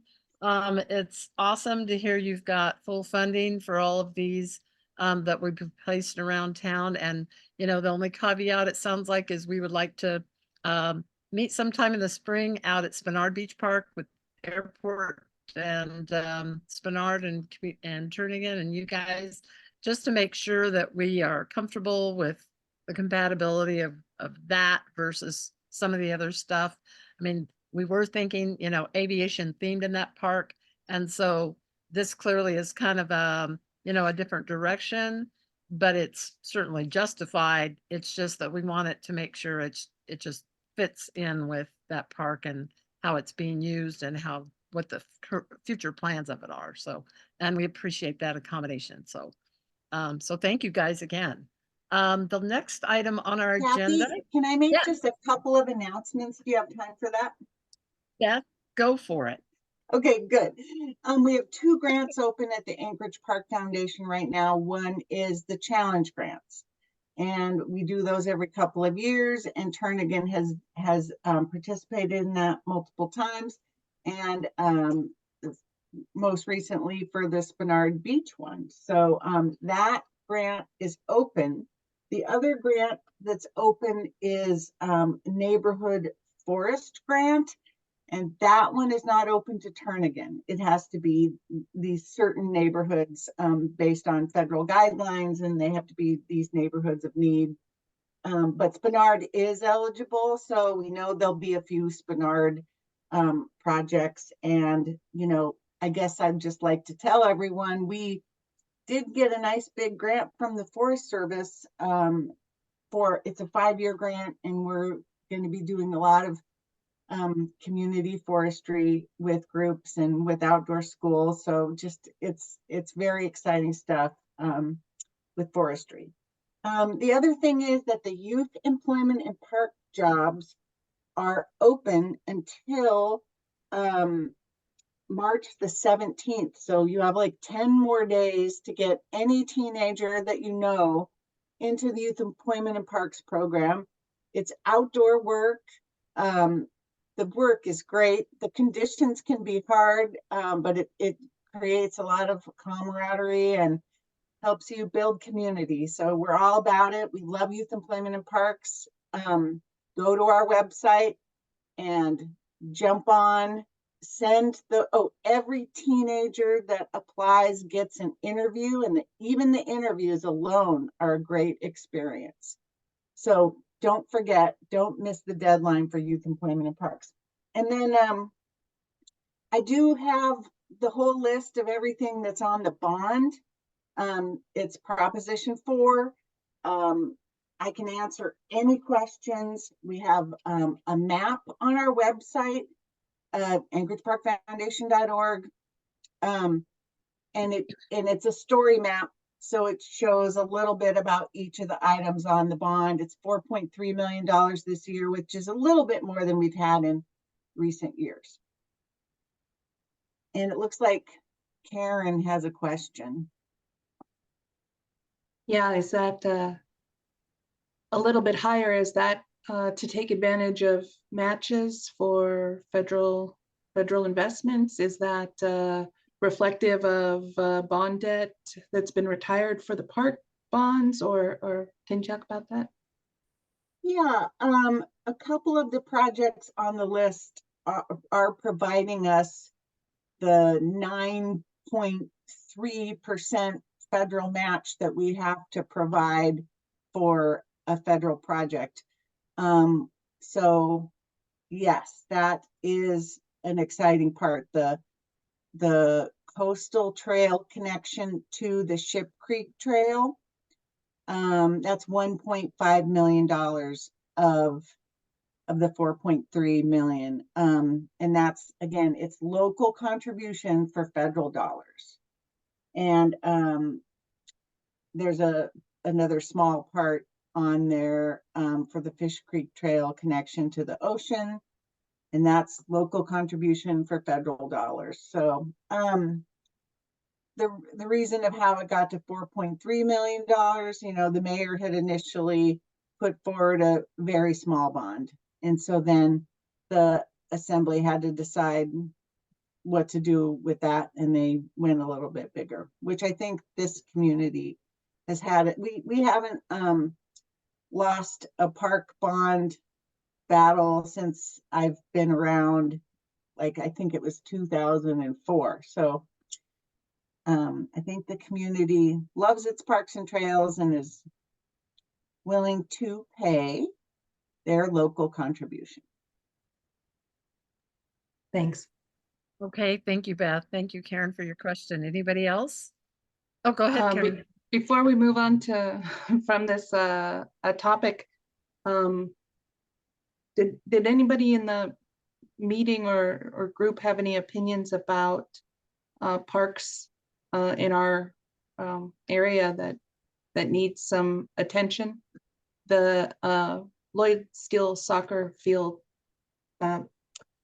parking lot is got a car-sized hole in the parking lot. It could use a couple of dumps fill, and would really might help suppress the dust. There's been a lot of bad parking that's ruined a lot of grass in the area.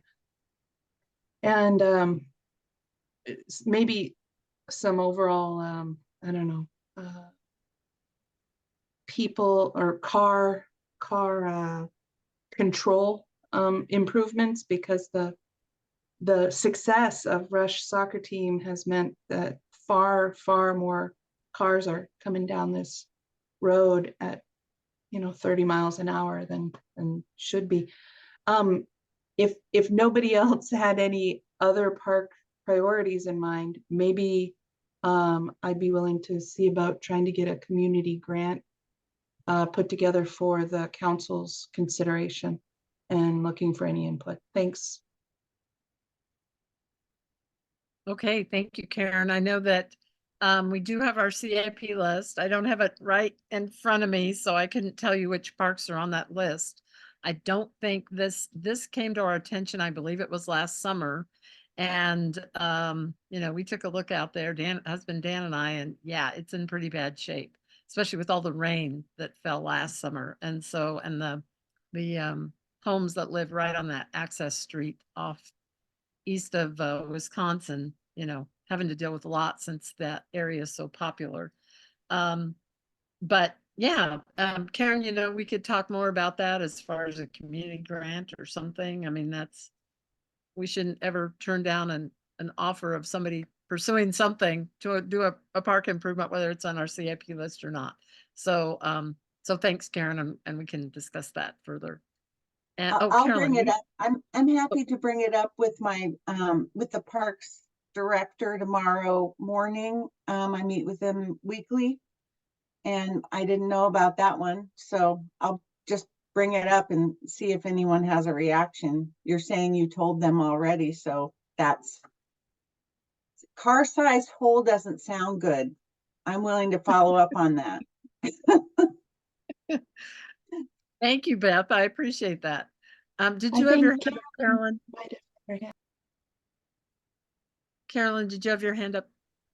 Yeah, I just wanted to mention briefly, it was a couple of years ago now. I think it might have been a Girl Scout troop or another small group of youth who were bringing to our attention, did look up park was in need of some attention, but I don't remember what those details were.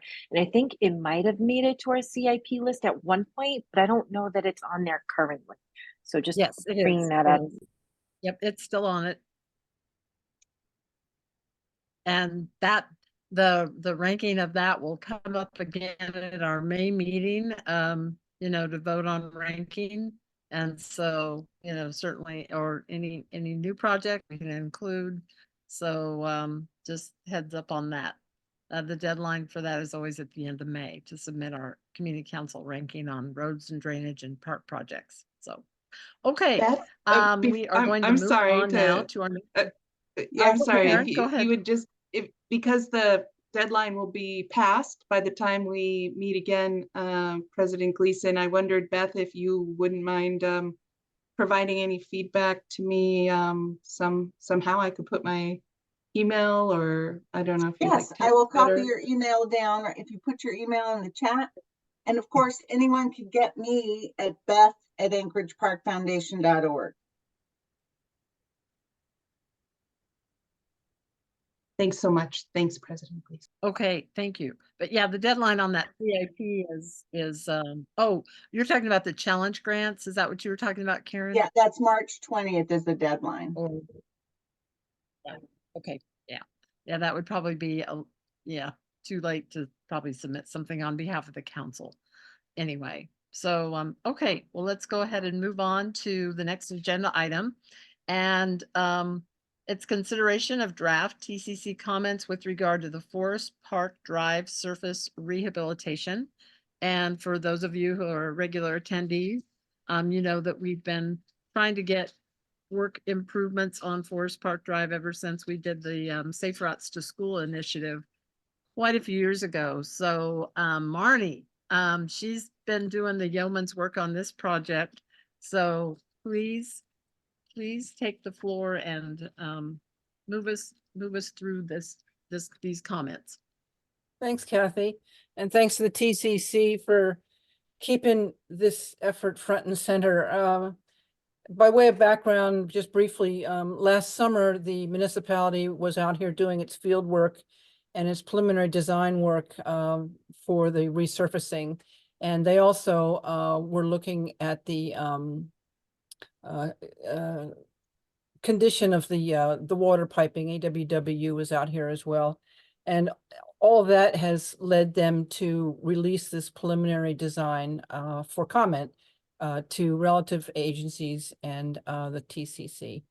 And we have a draft there in front of you. I don't know if you can pull it up, but it basically concurs with their alternative 3, their preferred alternative, which is exactly what the Safe Route to School folks and the TCC had wanted, as well as the neighborhood. And it just basically resurfaces Forest Park Drive, which is getting pretty chewed up. And mainly the objective of this whole thing is to narrow the traffic lanes to the most narrow that the city can allow, and include that narrowness, apply that to the shoulders. So you have a lot of good pedestrian or improved pedestrian access on both sides of Forest Park Drive. The letter, there are a couple things that the city has done, which the letter complements the city doing. And part of this effort, they want to replace the existing curb ramp at La Honda and Forest Park Drive to make it more ADA compatible. So that's a needed improvement. That'll be part of this. They're also going to repair the non-compliant guardrails down at the northern lights end of Forest Park Drive. And they are going to correct the inadequate drainage and the failed subsurface storm drains, which could cause a washout. I mean, they said that this is the kind of thing that craters a road. And since this road's fairly heavily used by school buses and the district, I think that this is going to happen. It's just a little slower than I like to see, but that's just my nature. Anyway, that's the background. When we took a petition around to get this thing moving, some of the residents, more than a few, suggested a couple of additional things. And in the letter, we've asked the city project management and engineering to consider adding texture to the shoulder, so that if a car drifts off of the lane into the bike lane, although it's not technically a bike lane, it'll get that thing. And whether or not they can do that or not, I don't know. It probably costs extra money, so it might get dropped. But we've added that in our comments. And then another comment was consideration of putting what they call a Cheryl. It's the bicycle imprint that they paint on bicycle lanes. This isn't technically a bicycle lane, but it's an effort to identify this as a non-motorized shoulder, so people won't drive there or hopefully not park there. In any event, the comments are really relatively brief. We need to get them approved tonight if possible, and then forwarded on to project management and engineering tomorrow. Tomorrow's the deadline to get these comments in. So that in a nutshell is what we've got here in front of us. Okay, thank you, Marnie. Again, thank you for all your work on pulling together this draft and following this project. Just being kind of a thorn in the muni side to make sure they don't forget about us on this road, right? There's a lot of competition out there. I don't. Yeah. Okay, Okay, so does anybody have any questions for Marnie or need clarification on the Turnigan Community Council proposed comments? It was a good summary of Marnie's comment letter that she put together as a draft. So does anybody have any input or questions? Okay, if not, I will entertain a motion to approve these comments. I move that we approve these comments. Okay. Kathleen. Yep. Thank you, Kathleen. Second. Yeah, Marnie. And can I have a second? Dan I seconded for you. Whoa, too many people. Somebody raise their hand and I'll Second. Dan Is that you, Gleason. Dan? Okay. Yes. Second. Dan Gleason. Thank you. Thank you, Dan. We do have some Okay. advocates at project management and engineering for this project, and we are going to have a block party when this thing's done. So just for your Yes. information, Good. we'll, And we'll close 50 it years off in the and making. have some fun. Yeah, this was on our Safe Routes to Schools project list, and that's a few Yeah. years old now. Yeah. Okay, so thank you. Okay, And 12. is there any discussion on the motion? What, Dan? What? Just Any Yeah, discussion at sorry. all? Safe Routes to No. Schools 2012, so it's been 12 years. 12 years. Thank you, Dan. get Okay, it. if there's no discussion, let's go ahead and vote. All in favor of the approval of the comment letter with regard to improvements to Forest Park Drive, please raise your hand. Let me get mine raised. Okay, 1, 2, 3, 4, 5, 6, 7, 8, 9, 10, 11, What's he doing 12, out there? Raising his 13, hand. 14. You know, Dan, I He can't is see the you if you're voting. unofficial vice president. I Don't know, give I me see Nancy. him right there. Oh, John. Okay. So Dan, I can't see if you're voting, so I don't know if you are or not. So tell me if you're a vote yes. Dan, Yes, please. I'm voting. Yes. Okay, thank you. Okay, so that's 1, 2, 3, 4, 5, 6, 7, 8, 9, 10, 11, 12, 13, 14, 15, 16, 17. Did Whoa. anybody get a different count than me? Good. 1, 2, 3, 4, 5, 6, 7, 8, 9, 10, 11, 12, 13, 14, 15, 16, and Dan 17. Is there any objection? So everybody that voted yes, please lower your hand. Including you. Okay. Thanks, Dan. I got mine better this time. Okay. Okay. Anybody opposed? Seeing none, that motion passes with no objection. So wonderful. So we will get those, you know, Marnie or John Marnie, if you can send me a letter that doesn't have draft on the top of it, Okay. then I can sign it and get it submitted, and let me make sure I know where to submit it to. Well, you can just send me that info. Make sure I know who gets this Yeah, letter. the email should be on the letter to Brooke Blessing, so we'll just resend it to you. And Okay.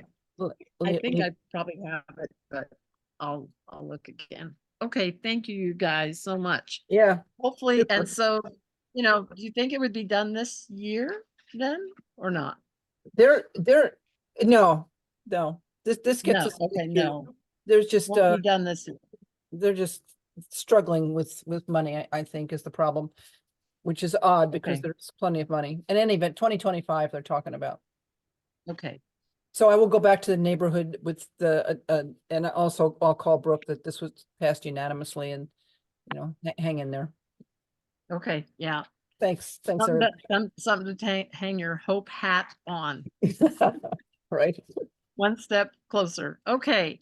Thanks, Brooke. Last item under old and new business is consideration of TCC improvements with comments with regard to the home initiative that our Assembly Rep Anna Brawley kind of filled us in on a little bit earlier in the evening.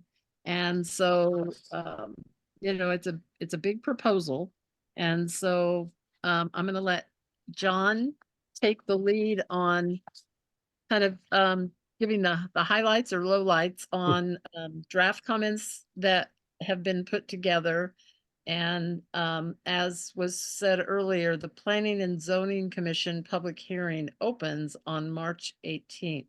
Now, it was interesting to hear Anna say they don't know how long it may take P&Z to make decisions, but the public hearing is on the 18th of March, coming up in less than 2 weeks. So John, if you want to start the presentation on this, and we'll go from there.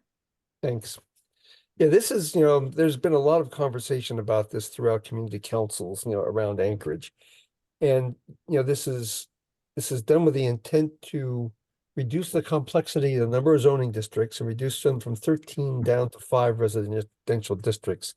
And one of the reasons to do so is to make it more predictable and easier for developers to develop more affordable residential housing. And one of the challenges becomes that there's not a lot of information exactly on how this is going to proceed. And I think a number of people can agree that number one, we need to have more simplified permitting and more incentives for developing housing. But at the same time, there's concern about how this might be de facto zoning, particularly de facto upzoning to increase densities without going through a public process. There's also the question about how this is going to be reconciled with the 2040 land use plan, which a lot of people in this council and other councils have worked on to really come up with the guidance for future land use. And so the position that I've recommended that we take is that we support reducing the number of residential zoning districts, as long as one is done with adequate community involvement. I'll come back to that in a minute. It doesn't substantially increase housing density as residential zoning districts are consolidated without community involvement or rezoning if it's needed. And that any revisions to the 2040 land use plan are made with adequate community involvement. And part of the challenge here is that, this is being done piece by piece by piece with kind of the promise, don't worry, you'll be involved down the road. And there's a little bit of discomfort with that. The other thing that I had questioned is mentioned is they're having a planning and zoning commission meeting to hear this on March 18th, and they really haven't had any public meetings with many of the community councils other than this webinar to present their pitch. So it's difficult to make meaningful public comment to the planning and zoning commission without having that information. Now, the Rabbit Creek Community Council has taken a pretty hardline position saying that this is illegal rezoning. It potentially ups the density. It's not compliant with the 2040 comp plan, and they would really like things slowed down and done properly. And part of the challenge there is, I think there's an awful lot of momentum to make some changes to the regulations to try to encourage more housing. And I think a position that is purely, we think this is not a good thing, this is not legal, go back to square one, will probably not be listened to by the majority of the assembly members with sympathy. And so I think what we're suggesting here, number one, is that the Planning and Zoning Commission should really either postpone their public hearing or continue it till after there's some public meetings so that more of us can be get access to the intent and the timing of what the assembly is proposing. The second thing is that we want more information on how they're going to actually consolidate and translate the existing 13 zones down to 5 on a map, because that really makes a difference about, is it really going to be upzoned for more density or not? And we need to see what they're going to be doing with that. The third thing is, once you come up with those new zones, you have to develop what they're called use tables and other sorts of site requirements, planning envelope and things like that, that really tell you what are going to be used by right, what are going to be things that are done by an administrative site review, what might be a conditional use and might be prohibited. And again, we don't know the details on how it's going to be done, and we don't know how the public's going to be involved in that. And so that makes us a little bit uncomfortable. And then finally, the last thing is, what is going to be the timing and the nature of the revisions to the 2040 land use plan? Because if they really are looking at making substantive revisions to that land use plan rather than just the translation of districts, that is really something that needs to go before the public and have public involvement. So sort of the letter that I put together shows sympathy for the need, but basically says that we need more information. They should at least continue the planning and zoning commission meeting and provide us with information on the questions we asked before they go forward. So it's not opposition, but it's also, we need more information before we can consider approving that. So I guess, it's a fairly quick explanation of something that has a lot of moving parts, and, sort of see if there are any questions that people have. Okay, does anybody have any questions with regard to, the overall phrase of this is home initiative, but it's a specific case number going before the Planning and Zoning Commission in this month, and then the assembly ordinance at this point is 2023-87S. So I mean, these are real things that just have this kind of umbrella home initiative that's being proposed. And as John said, you know, these are really significant changes. And, you know, I personally worked on, and a lot of community council people worked on land use development of the 2040 land use plan back in the day. And we went over a lot of specific language, including language in there that says, as a strategy to target areas where you can increase the zoning density, but don't go and do all out, you know, blanket rezoning to a higher density throughout the municipality. But this is exactly what this would do, or certainly could result in. And so that's kind of a hard thing to swallow because, you know, it's just a different world now with regard to how people are viewing the need for housing. But it might be a little, you know, we just need more information. So, Dan, you have your hand up. Actually, Karen had hers up first. Oh, sorry, Karen, go ahead. Thanks. I think most of us are really interested in livable and affordable housing, but I'm not sure how this fast-tracked consolidation necessarily supports that. And if I understand correctly, that most of the new livable, affordable housing that's being pursued is being pursued by nonprofits. Is there a discussion or some feedback we might be able to get with them or for them, or try to align what we're trying to understand as what would actually assist them? Because I guess what I'm most concerned about is it felt like a real outside of the public process way that the land was sold off on that green space near Rustic Goat. And there's clearly transportation issues associated with that proposed build. And I don't think we want to see more of that happen, right? I don't think that that's going to be affordable, livable. In fact, it sounds like likely negatively impact the neighbors there. So is there some way that we could interact or reach out to maybe Cook Inlet Housing Authority or others to try and see how we could help them? Because if there is a specific necessary exemption that would help them, maybe we could help push for that instead of this overall approach that I think is going to leave a lot of doors open. Thanks. Yeah, and let me answer that question, because I think you hit the right phrase. How many doors is this going to leave open? That's the big question. And I know Cook Inlet Housing, Tyler Robinson, who is head of that, is a really innovative and good guy. And they have been testifying pretty consistently in favor of some of these new ordinances that try to make it more simple to develop housing, whether it's ADUs, whether it's parking requirements, whether it's envelope size and things like that. But it would be good to reach out to Tyler and see if they have any thoughts on this. The big question is, what doors is it going to leave open? And we really don't have the answers for that. If this is just administrative and saying that we're putting 5 large lot, single family residential districts into one, it's not going to change the density. It's going to have the same conditions. It's just going to be a consolidation, and it makes it easier for developers with certainty. That's one answer. Second answer is, if you go in and you have something, for example, that's zoned R1 or R2, and all of a sudden they zone it as something that allows 4 plexes or 5 plexes, then you're changing the density. Then it's kind of a de facto rezoning. And then you have problems with the neighborhood. And it's just unclear what process they are going to use to do that. Part of the answer has been, this is the first step. Don't worry, the details will be developed down the road and you'll have input. But again, we don't have enough information that really makes us feel comfortable on that.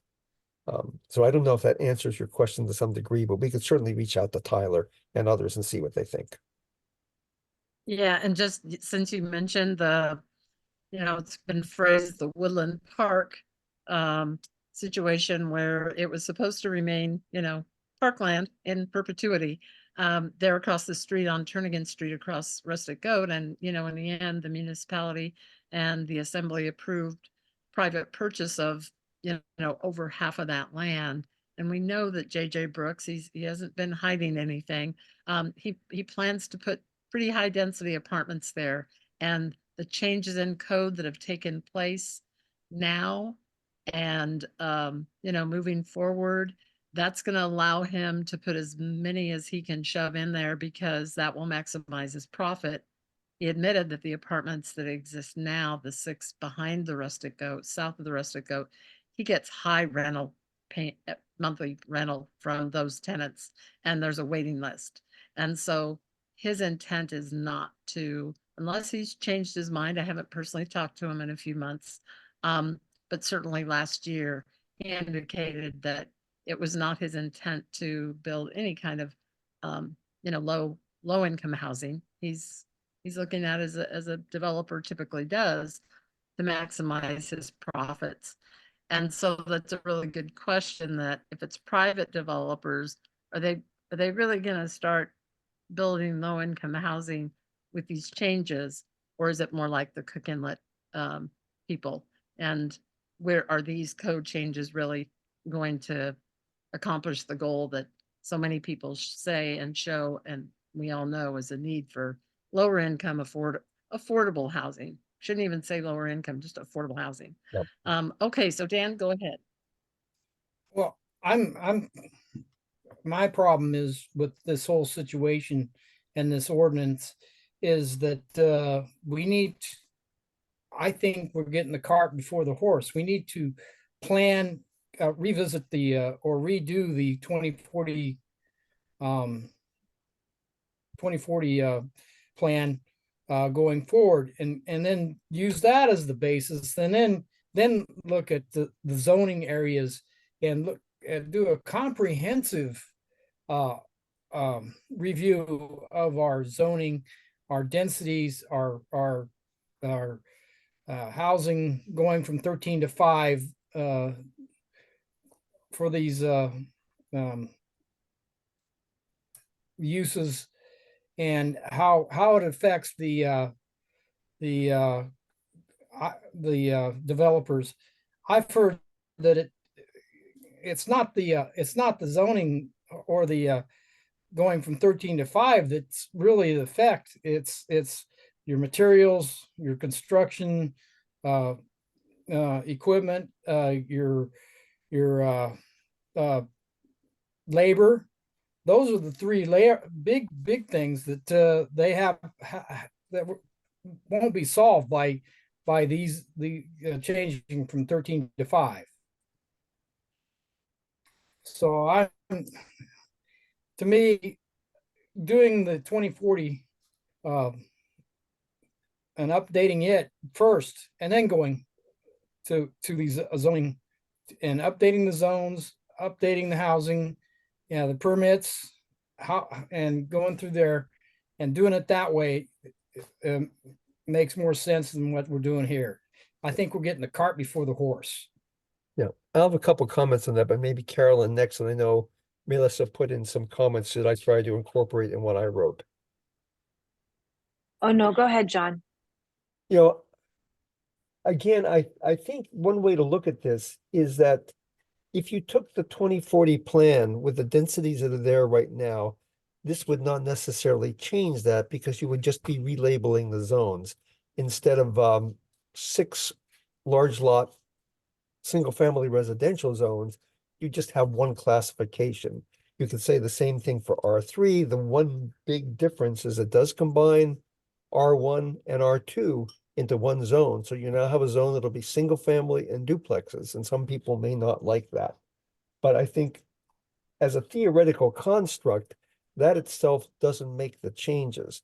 The question becomes, once you start putting it on the map with the 2040 plan, and if you do anything to increase or change the density of the 2040 plan, then you're into the issue of you are changing the 2040 plan, and that needs to be a public process.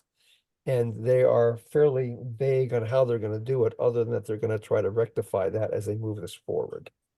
So Well, that's some observations. I'd like to Yeah, see no, that rectification done before this, before we get into combining zoning. Rectify your 2040 plan and then go and do what you want to do here. That's what you plan it and then you implement it. You don't implement it and then plan it.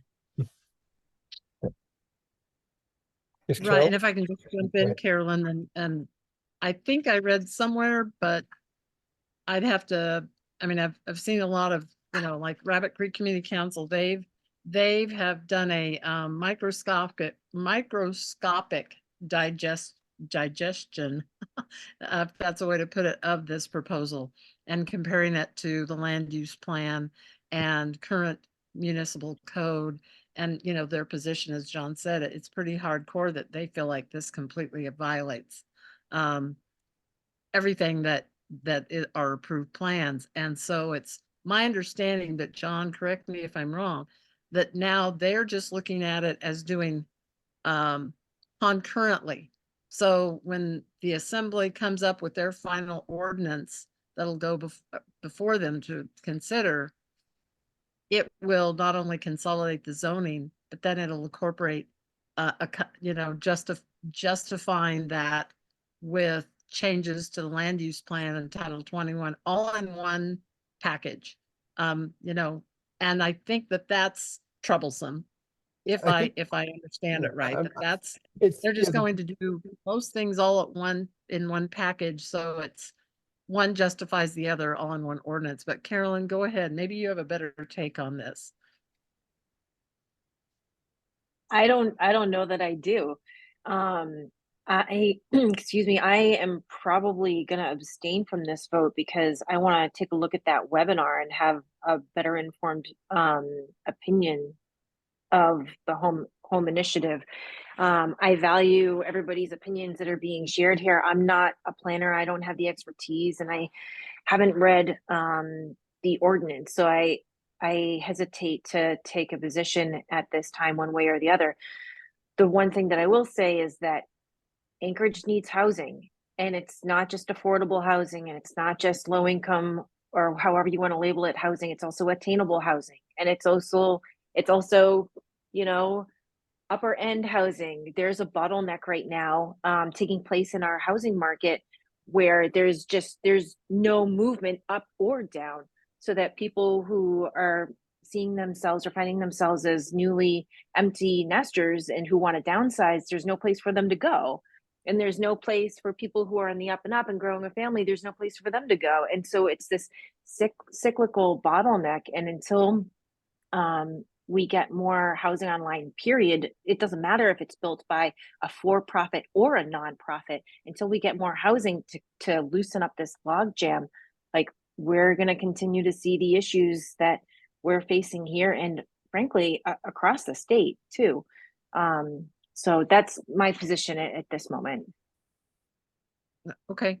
Thank you, I guess- Carolyn. Do you have any thoughts on, the other factors that are at play of why developers aren't developing more housing, in the last few years? I mean, the cost of materials, the lack of labor, and how they balance what, as far as, compared to they need code changes and things for them to move forward with their projects. Yeah, it's my understanding is that it's been a complexity of issues when it comes to increasing construction costs and labor issues, and a lot of that's related to the pandemic, but then also the regulations and permitting and zoning that the Assembly has actually been working on fixing with a stakeholder group for, I think, the last year or year and a half at this point. And that's why you're seeing so much more housing being built in the Mat-Su versus here, because it's so much easier to be building in the Mat-Su. But those are other initiatives that the Assembly has been working on with a group of stakeholders, and I'll put in a link or two into the chat so that you can kind of see the information that I'm kind of pulling from off the top of my head.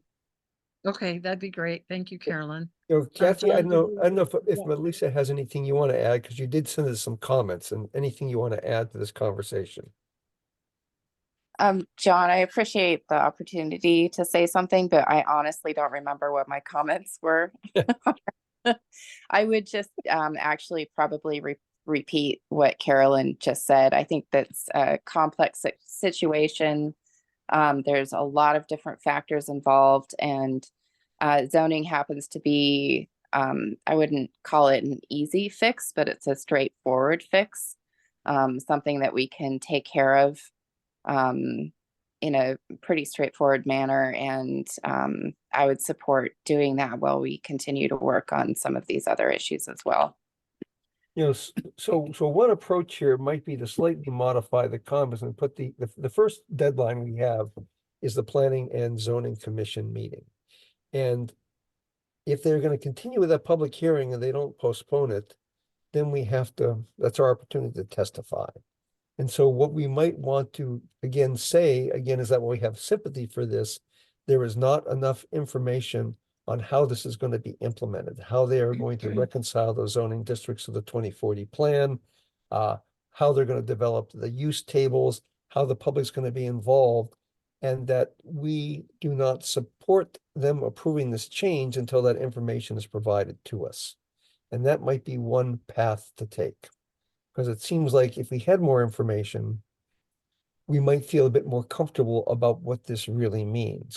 Because it's unclear what it's going to do to the 2040 plan. And the argument against going back to the 2040 plan is that it'll take 2 years and we have to act sooner than this.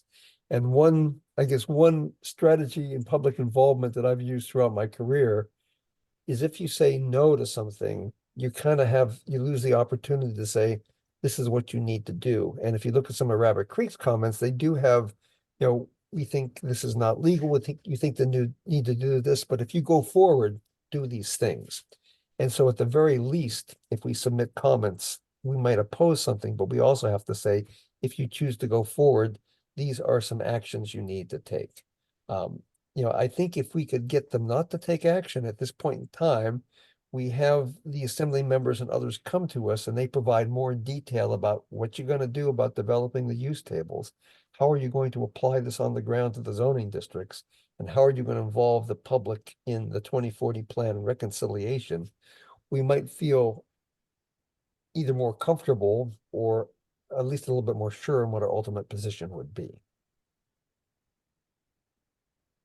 Yeah, okay. Well, so just so we're almost at 9 and we did have a couple of land use committee items to cover very briefly. So I've got 5 tills. So could we get a motion to extend for about 10 minutes? So moved. And then, okay. Second. Who was the second? Oh, I'll take Steve Montooth. He's got his hand raised. Okay, is there any objection to extending for 10 more minutes? Okay, then with that objection, we'll continue our meeting for till about 5 after 9. So I think is the wish of the body to go ahead and vote on something based on kind of John's latest verbal synopsis of where the council should weigh in at this point in time. Asking for postponement and continuance from PNZ, but then also kind of what he articulated along with some of the things within this home initiative draft that was put together. Or do we not want to take a position and just say, testify, we need more info. We can't weigh in on this now. Anybody have some quick thoughts about any kind of action on this? Melissa? I think I'd like more information before weighing in personally. Well, that just underscores the problem with all of this is people aren't informed. And I think it was Anna that said, it looks like FCC delegate might, she'd like to see FCC delegate sponsor, a meeting just on this, a public forum type meeting. I think that's a great idea. I don't think they would pull it together before March 18th. It's just unfortunate that this is a lot to swallow, and they're moving forward in kind of a backward process. Karen, go ahead. I think Carolyn was up next. Oh, sorry, Carolyn, go ahead. Oh, that's okay. I was just gonna bring up that I put in the chat a couple of things, including at the bottom of the press release that I linked to. I copy pasted there. The sponsors are offering to give community presentations upon request anytime between late February and end of May. I know that doesn't necessarily speak to the timeline that you all are considering, but I wanted to just bring everybody's attention to that it wouldn't have to be an FCC situation. We could ask for a presentation if we wanted, or perhaps a land use committee. Yep. Yeah. We feel, I think, John started with this and we'll, kind of conclude with this. That's our whole point. We should have an opportunity to get more information before we're expected to testify our position in front of planning and zoning. Karen has her hand up, and then I think I can go back to that point.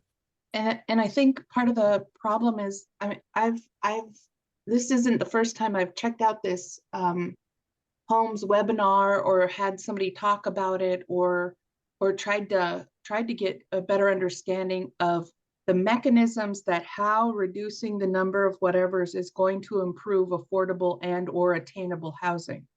I don't see the linkages.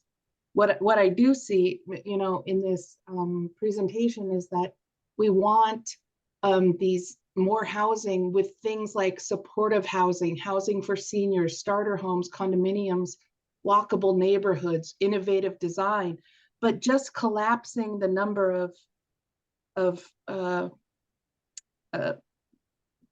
zoning types, and streamlining the process for permitting doesn't ensure any of these things. It just makes it simpler for developers.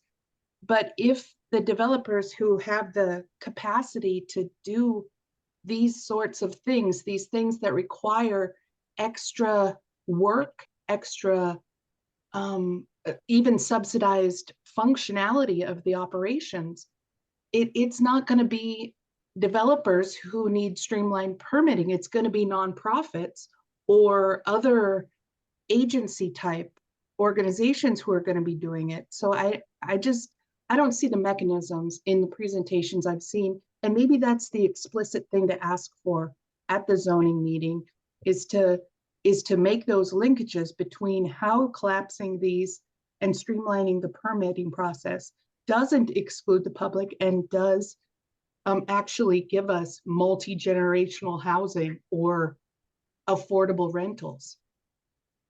Thank you. Okay. So again, Kathy, kind of what I hear here, I hear some good suggestions. And I think the overall position would be, we need to testify.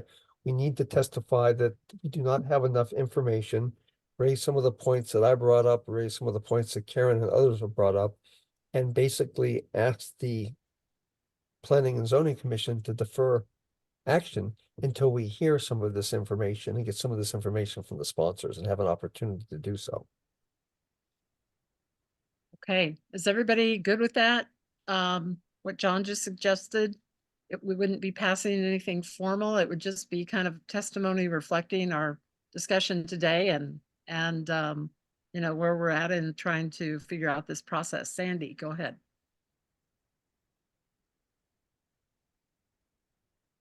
Sandy looks there. He is. Yeah, I had to unmute there. I'd like what John just suggested. I think it's I mean, this is a difficult, complex issue, and I think he's offering a rational path forward at the moment. Okay, thanks, Sandy. Okay, everybody, okay with that strategy at this point?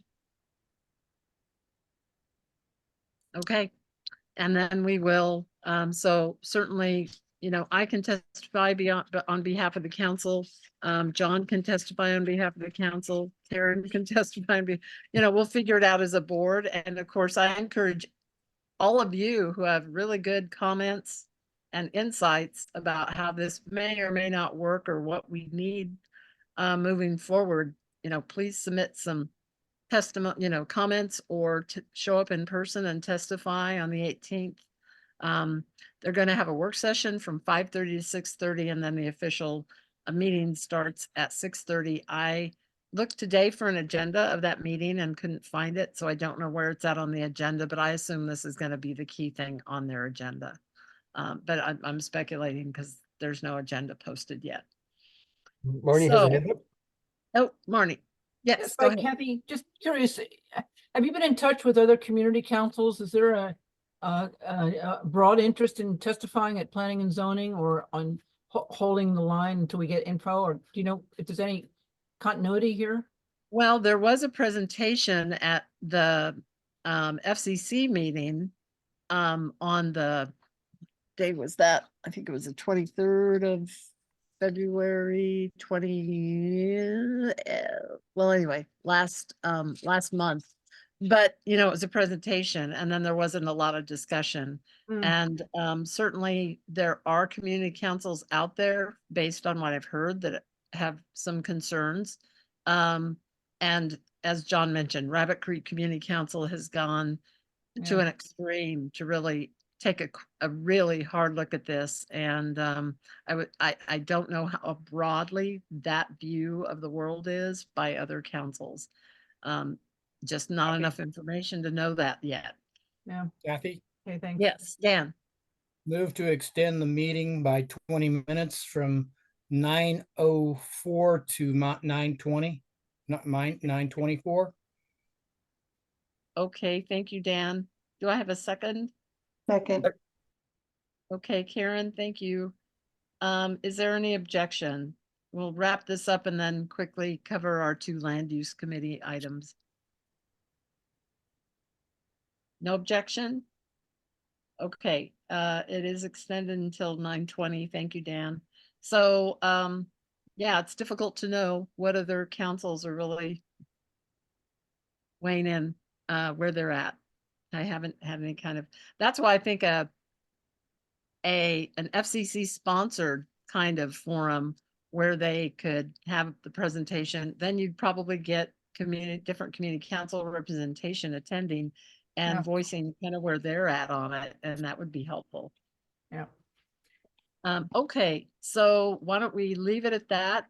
I encourage anybody to testify on the 18th, and certainly John and I and Karen, I don't know how much Lamar, being our 4th board member, they'll weigh in on this, but we can collaborate and see what we want to present before P&Z on the 18th. Okay, so moving on to land use committee reports. And again, I will let John take the lead on the first one, K-Lot Lake Hood lease southeast of Gravel Strip. This has been on our agenda previously more than once. And so I'll let you take it away, John. Okay, this was one where there is a lease application to lease a chunk of land at the southeast corner of the Lake Hood gravel strip that extends east toward the neighborhoods up to where there's 150-foot sort of utilities and transportation easement. And I think it was either 2022 or 2023 where we submitted comments on this, and they got another 17 public comments on this. And then there was another applicant that was interested in this, so they had to go back to sort of a bid process. And I think now they're back to the original applicant, and they are asking for comments again. And I did have a call into Taylor Beardsley. I called him last week. He has not gotten back to me in leasing, because I asked, do we need to submit new comments, or can they use our existing comments? And given that the comment deadline for this is before we have our next council meeting, I just suggest that the path we take is we resubmit our old comments and say these comments still stand, And we also request that they consider the other 17 public comments that were submitted, because I would hate to get caught in a technicality where you guys didn't submit comments this time, so we don't have to listen to you. So that's my recommendation. Okay, and the one thing caveat I'd put, just a little asterisk, is I know I haven't looked at in detail about this reissuance of it and see if there's any kind of tweaks that they made as far as the first applicant, you know, from this first time they applied to now this second time they're applying, just to make sure, you know, that we're catching anything that may have been tweaked, but, you know, certainly otherwise agreed to that strategy. How does anybody else look at it?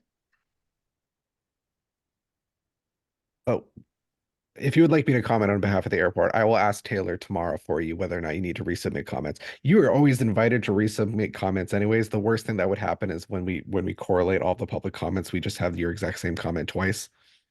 So you're always invited, and I put the actual public notice over there. It has the email address and the phone number that anybody in the community council can email and or call to submit public notice.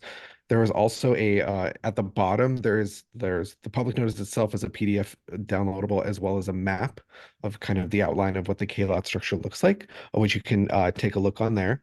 And then I am here to answer any questions. I can let you know that if for one of the changes from the previous land lease to the current one is an extension in the term, which is basically how long is the lease leased out for, right? So the original lease timing was 30 years, and it is now on the current one 50 years.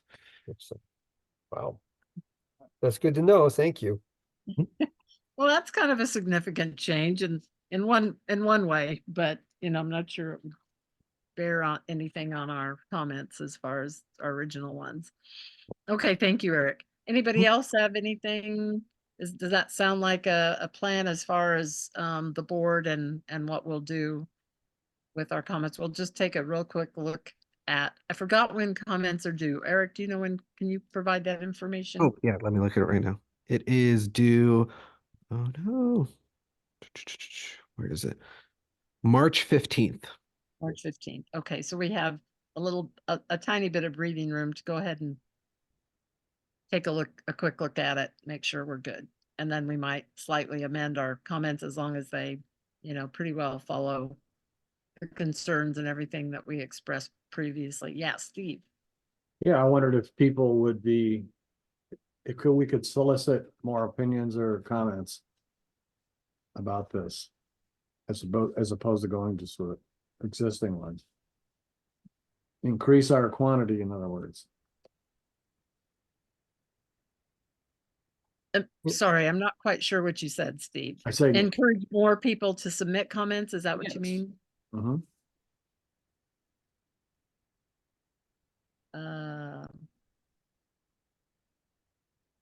Well, I mean, certainly could anybody, I would recommend that anybody who wants to submit comments do so.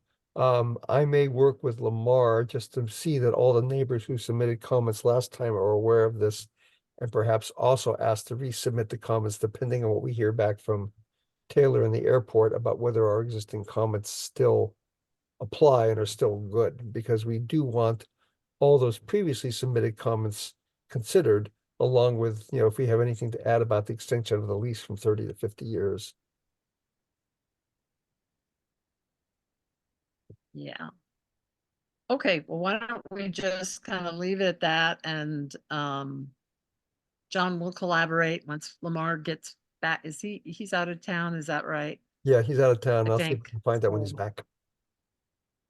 Yeah, okay, great. Okay. Okay, so we'll just Let's- we'll take a close look at it, make sure there's no major things, and then our position basically would still stand. We expressed a lot of concerns about this and how even with a buffer that they've left now based on our input, and not leasing clear up to the chain link fence, it's gonna have a major impact on that area of Turnigan. Because it's gonna be really close to the neighborhood. So, okay. Eric, in the second one for Pegasus, you know, I also have a call into Taylor on that one. Okay.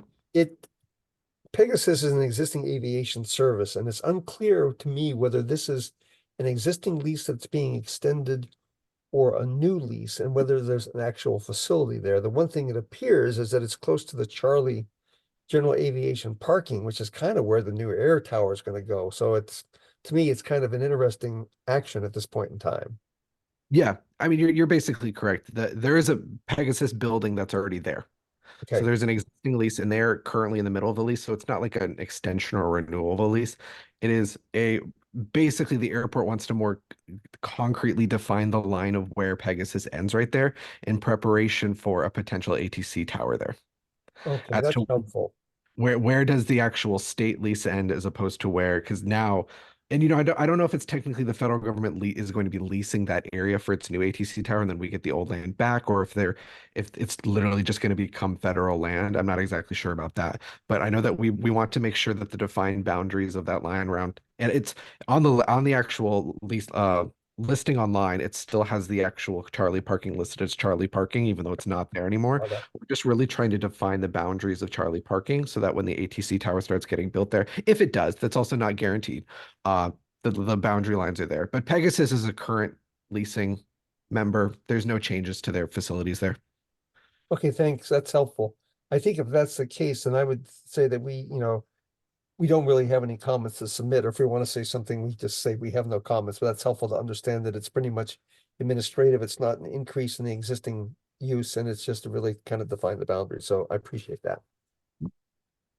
Yeah, thanks so much, Eric. That definitely clears up kind of the questions and open-ended that we weren't quite sure what was happening. So thank you for that. I mean, I would go along with you, John. I'm not sure that we need to comment on this particular one. We've got enough on our plate. We're good. Yes, we do. Okay, it is about 14 after 9. Does anybody have anything else they want to bring up? Any concluding comments, since technically we can extend till 9:20? If not, I would entertain a move to adjourn. So moved. Okay, thank you, John. Second. Dan, second. Is there any objection? If not, this meeting is adjourned at 9:14. Thank you so much for all of your Yes. attention, patience, input. We really appreciate it. And we look forward to seeing you guys soon. Hopefully some of you will show up at the PNC hearing on the 18th. I think that would be great if some of you that have some thoughts. The PNC needs to hear from some Turnagain people that are in the know, so to speak. And hopefully we'll find out some more information between now and then. So thank you, everybody. Enjoy the rest of your night. And I hope that those of you who can will see you at tomorrow evening's West Anchorage Candidates Forum for the mayor and school board. We're looking forward to that event. So hope to see some of you there tomorrow. Okay. Bye. Thanks Thank all. you. Thanks, Kathy. Thank you. Good Good night, night, all. Thanks, Kat. I plan to be there tomorrow and I'll help out. Oh, good. Thanks, Karen.